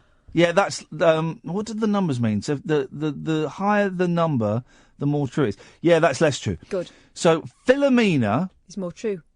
Is it more true or less true than Spotlight? Church sex abuse exposed. Ooh. So it's mother forced to give up son versus church sex abuse exposed. Which one is more true? Spotlight. Yeah, Spotlight's well true. 81.6%. Here we go. Now we're getting into we're getting into the serious stuff now. Is Spotlight, church sex abuse exposed, more true or less true than 12 Years a Slave, kidnap man's plantation ordeal? Right, well, it's more true. What you're saying is Spotlight's more true. Racist. 12 Years a Slave is more true. No. Yes, it is. At 88.1%. Why do you say it's not true? Because it's well old and like the source material will be all like raggedy and that. That's racist. You can't call them raggedy. Oh. An 88.1% rating was given to 12 Years a Slave, directed by British filmmaker Steve McQueen. Anyone else think he should be made to change his name? Because every time they talk about a Steve McQueen film, I think, I've not seen... Oh, that guy.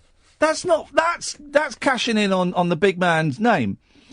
It's based on the memoir of Solomon Northup, a free man who became a slave in the 1850s. Yeah. The study said, while there was a touch of dramatic licence, the most gut-wrenching scenes really happened. And that's if we can believe this Solomon Northup character. All right, let's do another one.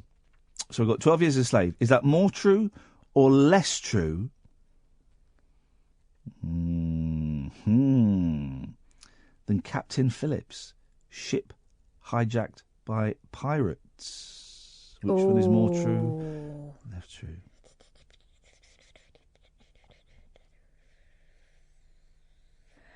I think the slave one's more true. Yeah, you're right, it's more true. Captain Phillips, the 2013 thriller starring Hanks as the captain of a container ship taken by Somali pirates, was 81.4% true. However, there were a few falsities, like the moment Hanks asked the pirates to shoot him instead of his crew. Well, Hanks wasn't on the boat. No. OK, and we're having a lot of fun here. So we've got Captain Phillips, ship hijacked by pirates, versus Selma, Martin Luther King leads civil rights march in the 1960s. Which is more true? Well, I know he did that. Yep. I'm going to go Martin Luther King. Yeah, it's 100% true. 100% true. Is it because it's a documentary? No. You can't... So every word that was spoken in that film was actually said by this... The only film rated 100% true was Selma, about a US civil rights march in Alabama in 1965. The study found merely minor issues where events could not be verified as happening. You can't say it's 100% true. That's a nonsense. Yes, line one. Got a little boom in my big truck. Gonna open up the doors and turn it up. Gonna stomp my boots in the Georgia mud. Gonna watch you make me fall in love. Get up on the hood of my daddy's tractor. Up on the toolbox, it don't matter. Down on the tailgate, girl, I can't wait to watch you do your thing. Singing for the young bucks sitting in the honky tonks. For the rednecks rocking till the break of dawn. The DJ's singing that country song. Come on, come on, come on. Come on!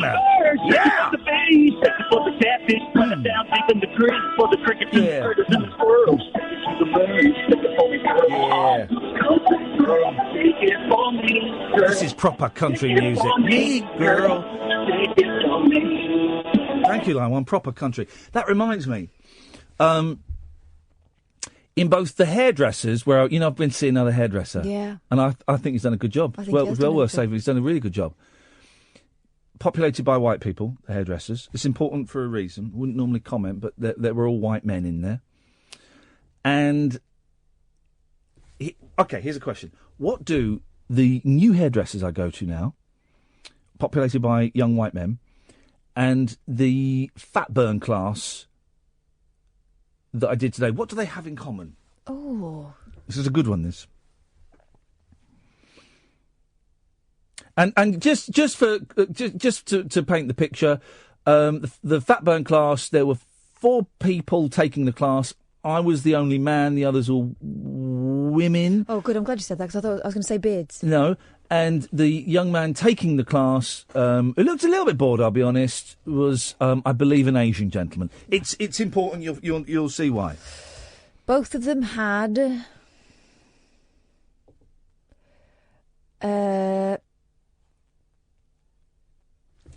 Go on. I don't know. I mean, you've suggested all kinds of things without saying it. Stumped it. Wow. All of them, N-word this, N-word that, N-word here, N-word there. In the fat burning class. The fat burning class. You guys all right with hip-hop? I went, yeah, sure, love it. With an M-word here and an M-word there, here an N, there an N, everywhere an M-word.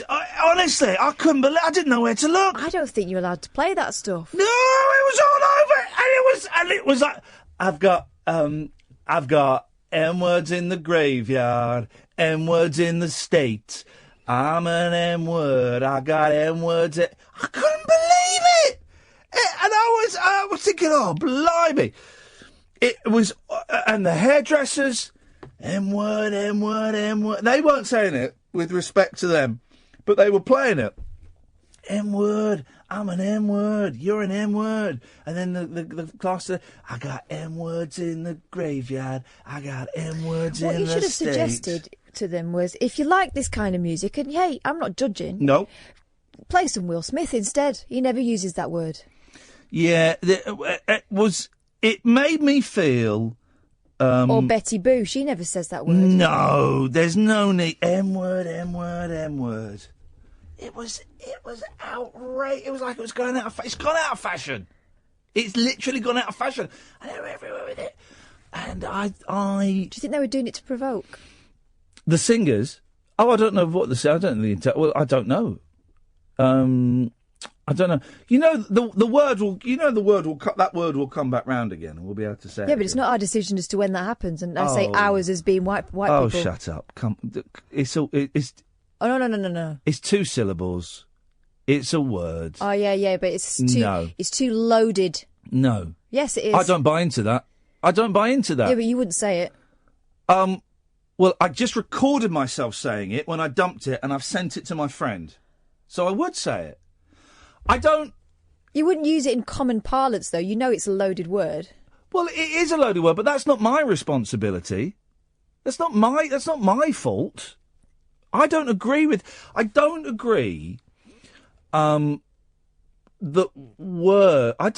there are some words that we shouldn't say. No, but there are some words that you wouldn't say out because it's like you wouldn't call me some words. I'd call you most words. I've called you most words. I have. All right. If you were trying to be nice, you wouldn't call me most words. I mean, I'm not going to go up to a group of black people and well. So you know that it's a special word, then. Have you ever seen Nathan Barley? No. It's good. Written by Charlie Brooker and Chris Morris. It's good. The fella in that says it all the time. He says, hello, me M-words. Is he supposed to be an idiot? Yeah. Well, then there you go. Yeah, but I don't buy into this thing that, maybe I'm alt-right. I think I'm alt-right. Mm-hmm. Does alt-right come from control, alt, return? I think it's just because they can't spell alternative. No, I don't think that words... I don't buy into the words having power. Okay, so you don't mind if your kids say them then? We were watching, the boys really like the Fantastic Four films, I've discovered. They're a little bit, from 10 years ago. They made a Fantastic Four film last year, but they made it all like sexy and stuff. What did they do? No one told me. Anyway, so we were watching the Fantastic Four films. And there was a bit in it today where Doctor Doom is having a fight with, where the Flame is having a fight with the Silver Surfer, right? And he gets sent back to Earth and he kind of almost dies and stuff. And he goes, holy crap. And the boys went, holy crackle. I said, what? He just said, holy crackle. I went, yeah, he did. He said, holy crackle. That's exactly what he said. Yes, line one. Yeah, hi, Ian. Hi. Hello. You were talking about films earlier not being true. Yes, apparently they're not. Yeah, I know one that's 100% true. Definite 100%. Oh, yeah, go on. Have you heard of Chitty Chitty Bang Bang? No, what's that about? It's about a car that can fly. Hmm. I actually saw the real car in Bewley Motor Museum. And was it flying? It was hovering. Wow. And is it a documentary? What was it called again? Chitty Chitty Bang Bang. All right, I'll have to look that up over the weekend. That sounds great. Yeah, I think you'll like it. Because they have developed flying cars, haven't they, in Japan and parts of America? And, yeah, they have, and on some farms run by eccentric inventors. So there's no reason I should doubt that. No, that's evidence, isn't it? Thank you, caller. I appreciate that. Chitty Chitty Bang Bang. It sounds good. Let's go to line 2. 2, you're on the wireless. Hello, Ian. Hello, line 2. Do you not think it's a bit bad practice talking about your new haircut when you're not broadcasting it on Periscope? It's a little bit selfish of me. Let's just say those guys did a good job. I think I'll be going back. All right, so check whether you were broadcasting and it did get mad as beard envy as well. What I'm going to do is I'm going to take a picture and I've got your details. I'm going to WhatsApp you immediately after the show. I'm not. Late night, Iain Lee on Talk Radio. We'll get you talking. 0344 499 1000 is the telephone number if you want to give us a call. Oh, genuinely, this is a bad story, right? Worst story of the day. And I've been fascinated by this story because it's so horrific. The guy that his car wouldn't slow down. Did you hear about this? No. Oh, God, it's awful. I mean, it's genuinely awful. This guy phones up. Oh, well, let me read you the story. A company director dialed 999 claiming his cruise control was stuck open as he hurtled along a motorway at 120 miles per hour, an inquest heard. Oh, my God. In a terrifying 8-minute call, which they played at the inquest, Kaushal Gandhi told emergency services his car was speeding out of control down the M40. This is horrific. I mean, really upsetting, but fascinating. I've had nightmares like this. The harrowing call was played at his inquest. Such a sad story, so sad. And the You listen to the slimy car people. The harrowing call was played at his inquest, which heard how the 32-year-old struggled at the controls of his white Skoda Octavia as it reached 190 miles per hour before the final impact. In the call, he said, "It's not letting me stop. It shows 70 miles per hour, but I'm going much faster than this." This next bit is gross. The call ended as Mr. Gandhi's car ploughed into a stationary lorry, decapitating him. Oh, my God. Right. Awful. Right. 8 minutes he's on there. Right. Terrifying. Oh, I mean, just such a sad story. Right. But a coroner was told that the car's electronic systems failed to provide any evidence of vehicle defects. Evidence showed that the accelerator pedal was fully depressed 5 seconds before the crash and no braking was recorded. Now, right, so the car people are going, well no, the computer doesn't show any of that, and it shows that he had accelerated and he didn't press the brake. Now, not in any way comparing the two things, but do you remember when we worked at the BBC and we got a new studio that kept crashing? Yeah. Right? And it kept crashing, and we were doing a show one Saturday, and it just kept crashing, and it was a nightmare. I didn't use crashing, perhaps I should use a different word, but it kept breaking down. And there was a technical expert there who came in on Monday and said, well, I've checked the computer log, and it shows that nothing was wrong. And I said, well, it was wrong because it wasn't working. Well, the log said it wasn't wrong. The log said everything worked perfectly. And I said, well, could you not for a second consider the possibility that the studio was working so badly that the log didn't work? That not only was the studio going wrong, that the log was going wrong. And this guy couldn't comprehend that as a possibility. Right? Surely that's a possibility here, that the computer system was so screwed up that it wasn't recording accurately the accelerator pressing and the brake. And isn't it pressing. highly unlikely that someone would have an 8-minute phone call pleading for help if they were doing that themselves? It's such a sad story. The inquest in Beaconsfield, Buckinghamshire, heard that the motorist told police his car was driving itself as it reached 119 miles per hour 2 seconds before the collision. Happened shortly after 3 a.m. on February the 2nd. While the lorry was parked in a lay-by for the night. It then goes into details of the crash, and, I think we've heard enough, so we don't need to read that. On the phone, he's saying, my car is not coming out of the cruise control. I've just passed the exit of the M40 towards Slough. God, I know that very well. It's not letting me stop. The speedometer shows 70, but I think I'm going much faster. The Thames Valley police call handler said, can you try to control the car's speed using your gears? I'm trying. It is not stopping at neutral, said Mr. Gandhi, before a faint beep could be heard as he tried turning off his engine by pressing the start-stop button. I've kept pressing the button, but all it makes is a noise, he said. My speed is increasing. I think what has happened was I tried to change the mode on the car because I was on the sports mode. I pressed the button to come onto the normal mode. Oh, it's too upsetting to read all of it.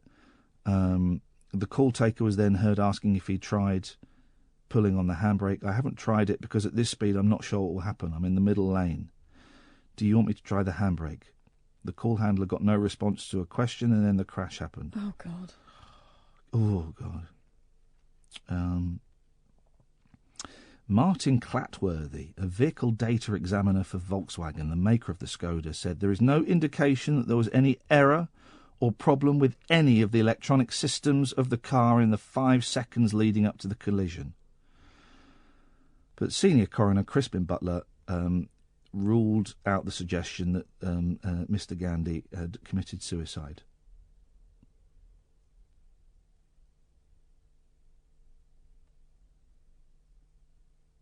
Wow, and then listen to this. This is cold, man. The last paragraph. A spokesman for Skoda said, this case has been fully investigated by the police alongside our technical experts, and the information available does not indicate a technical defect of the vehicle was involved. Our sympathies go to Mr. Gandhi's family. Isn't that cold? Now, obviously, they can't come out and say, yeah, it's probably our fault, because then that instantly, there's millions of pounds. You have to pay a huge payout to the family. You'd have to recall all of these cars. Also, that would be another scandal. Yeah. In a year that's not been great for them already. But what are they? What are they thinking? What are they thinking? What? I heard this story on the radio earlier on today, and I just thought, flipping it, that poor bloke, and those poor people in the courtroom that would have to listen to that as well. And you just think, God, how terrifying for him it must have been. And then the barefaced cheek of Skoda to say, not our fault. The computer says that nothing happened. It's couched in legal terms, isn't it? There is nothing to say that happened. His name was Kaushal Gandhi. And he lived in... where did he live? He lived in Harrow in West London. Sad, that. It's terrible. Really sad. 0344 499 1000. We'll take a break. Calls after this. The radio show for people who know the best part of the day is the night. Late Night Iain Lee on Talk Radio. We have ways of making you talk. Let's go to line one. One, you're on the wireless.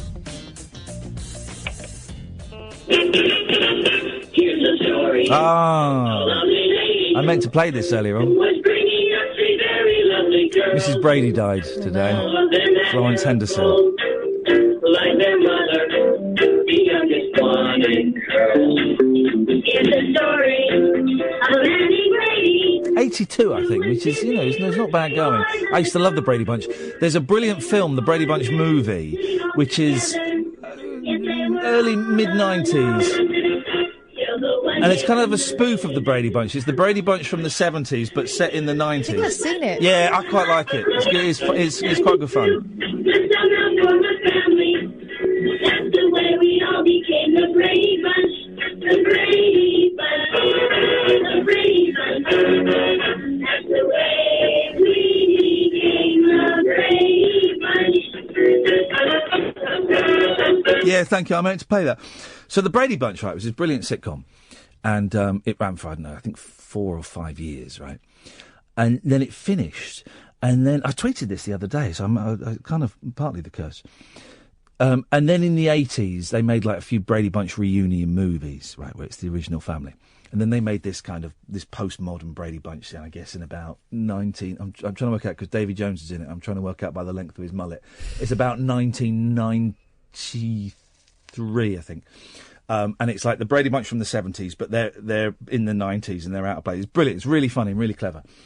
But once the Brady Bunch series finished, they gave them 2 series or 2 seasons. They gave them a variety show. Right. It's the weirdest thing. So it's the Brady Bunch, but they're still a family, but they're hosting a variety show. And it's got a fake Jan. It's a different Jan in it. And they come out and they sing songs. It's let me just the Brady Bunch Variety Hour. Is it the Brady Bunch Variety Hour? It's the weirdest. Here we go. This is them doing something called Disco Medley. This is the Brady Bunch family. Well, we're ready to do the introduction to the finale. Where are the kids? They're not coming out for this one, honey. We're going to do this by ourselves. We always do this with the kids. Well, the kids are going to be singing and dancing disco songs, and they didn't figure they'd have enough energy for the introduction, too. Oh, I see. Wait a minute. Aren't we going to dance and sing? Well, sure. What makes the kids think we've got the energy to do this introduction? Kids, honey. Isn't it weird? They think if we can have 6 of them, there's just no end to our energy. They think we're bionic. Maybe they're right. Maybe they're wrong.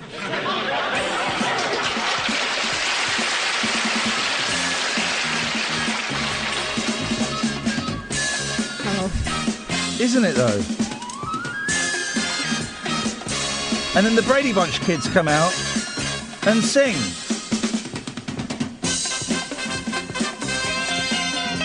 But they don't sing very well. Turn the beat around.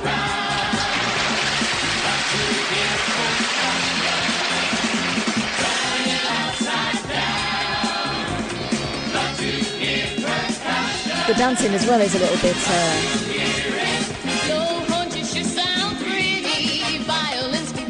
It's fake Jan. She's not the real Jan. But when you hear the scratch of the guitar scratching, then you know that rhythm carries all the action. just the weirdest. What was going on? So the idea is that they're a family band, right? Because they were popular back then. Yeah. So they're not really family. No. They're just a bunch of actors. Yeah, pretending to be a family that have got a variety show. It might just work. I'm fascinated by that. Absolutely. I could sit and watch that all day. Line 1, you're on the wireless. If you get a white man to do a black man's job, it's racist, isn't it? Yeah, it's true. It's true. If you get a white man to do a black man's job, that's racist. What's that from? That was when we were talking about whether it was okay for a white actor to black up. Yeah, it is. No. White chicks. Right. That's the Wayans but brothers. That's turning an old conceit on its head, isn't it? Oh, come It's rubbish anyway. Oh, come on. I tell you what, do you remember the film Soul Man? No. It was a white guy who wants to get into college, but he can only get into college if he blacks up. Oh, God. Because he's quite good at basketball, and he gets like a basketball scholarship, I think. 1987, I'm going to say, Soul Man. Do you not remember that? No. It was that was a big movie, really big movie, and 1986 it was. The thing is, though, you get a white actor to. I mean, they don't do it so much anymore unless it's part of the thing. Here we go. Here's the trailer for it. There are enough good black actors. You don't need to do it. No, but this was Harvard Law School. Yeah. White. Tuition and fees. $10,493. Can't afford it, right? Harvard Law School. This is a big day for all of us. That's why I've decided to let you pay your own way. Estimated annual living expenses. You ever applied for a loan before? $7,500. Mr. Watson, you don't pay your bills. Get out. Total for 3 years of law school. Wait a second, look at this. Full tuition for the most qualified applicant, most qualified black applicant. $53,979. Don't you think you're overreacting? No. Congratulations, Mr. Watson. Thank you, sir. I'll do my best. Oh, wow. He's blacked out. Do anything to get into Harvard. It's gonna be great. These are the 80s, man. It's the Cosby decade. Mark Watson, all it took was a little soul. I'd like you to meet my good friend, Right. Kareem Abdul-Ali. We got Washington here on the coin toss, so he'll take Leon. That's Watson. Right. Sorry, Marcus. Yeah, there may be a problem here. Your roommate was a, What? a black Negro. A black Negro? You know, there's something really strange about you, and I don't know what it is. Oh, God, is she beautiful? You gotta believe me. He must have learned a great deal more than you bargained for. Tell her I'm white. Don't tell her you're white. What's going on? Can we blame him for the color of his skin? Mom, Dad, I'm black. No, you're crazy. Mark Watson. Come on now! From the producer of Risky Business, Soul Man. He didn't give up. He got down. Not on. What? You really hate the Beach Boys now?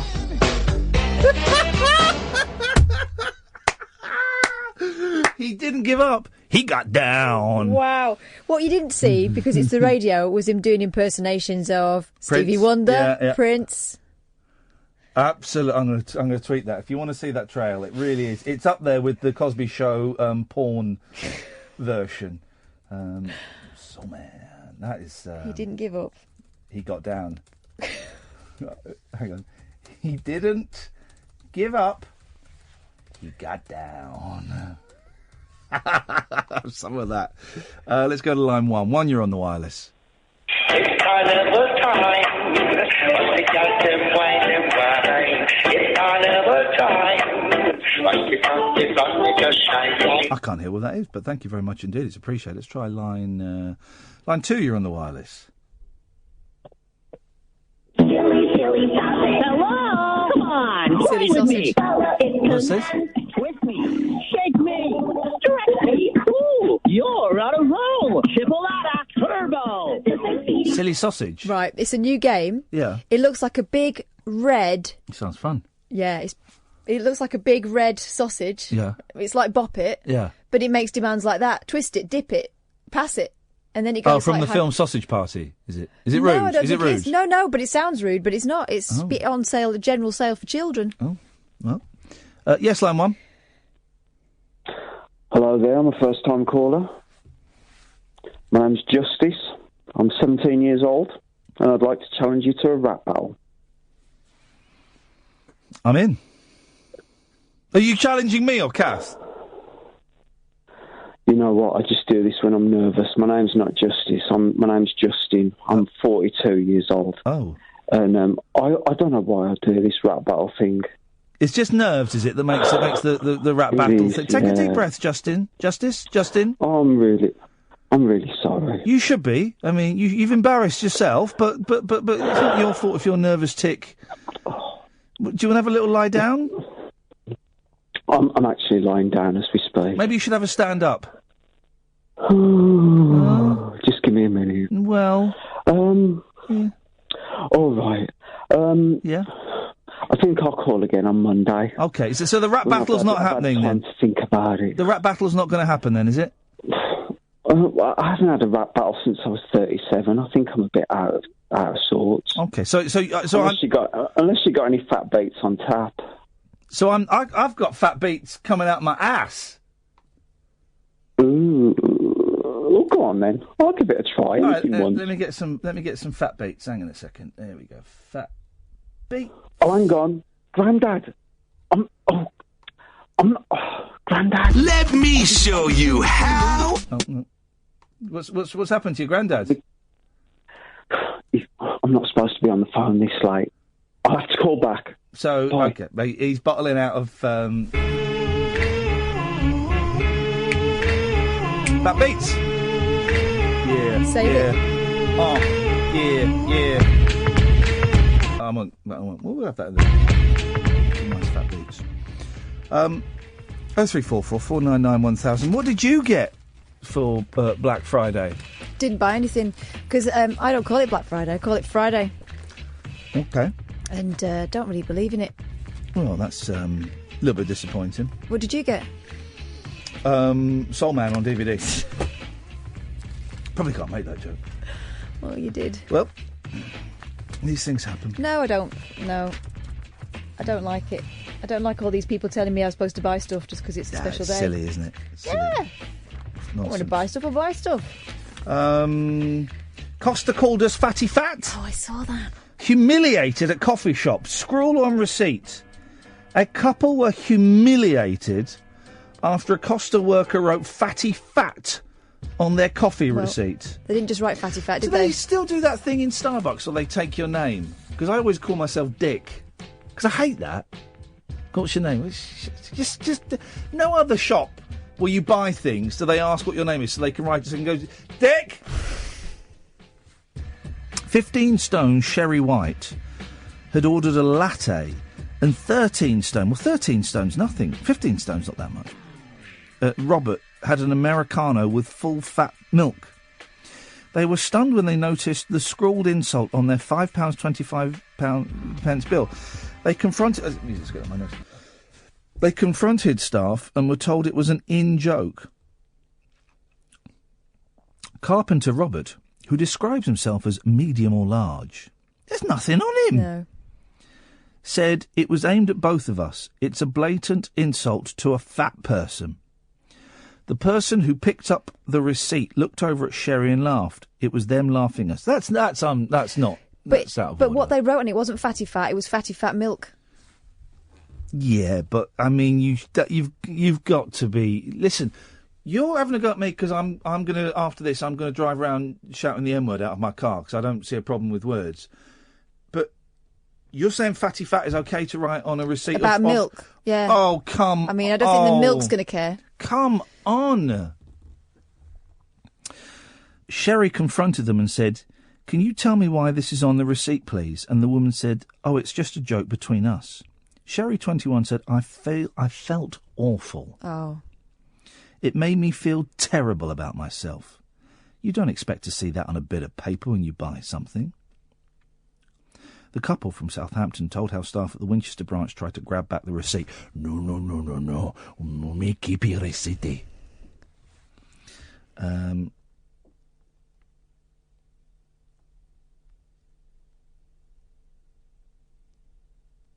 Oh, sorry, this fire service person was sacked for using bad language. Well, I think we're done here. I think we're done. I mean, we didn't talk about pigs or beards or Black Friday or the bent baguettes or the lottery or the Duke of Edinburgh's Well, they can read the papers themselves. We didn't talk about Parky. Probably best we didn't talk about Parky because I think I was about to not libel him, but I was about to tell everyone that I think he's always been a crap interviewer. Now then, love, why don't you sit down and you just get yourself ready while I speak to Bob Hope. Now then, Bob, doesn't she got a cracking pair of boobs on it? Now then, I absolutely love Michael Bublé. Oh, Michael. Oh, here comes Michael Bublé and Robbie Williams. Oh, Michael Bublé and Robbie Williams, one at both ends. What? Oh, yes, I'm in a singer sandwich with Michael Bublé and Robbie Williams. This is bukkake. Wow, I really did miss that episode. Talk Radio. Talk and entertainment across the nation. Talk Radio. Give it some lip.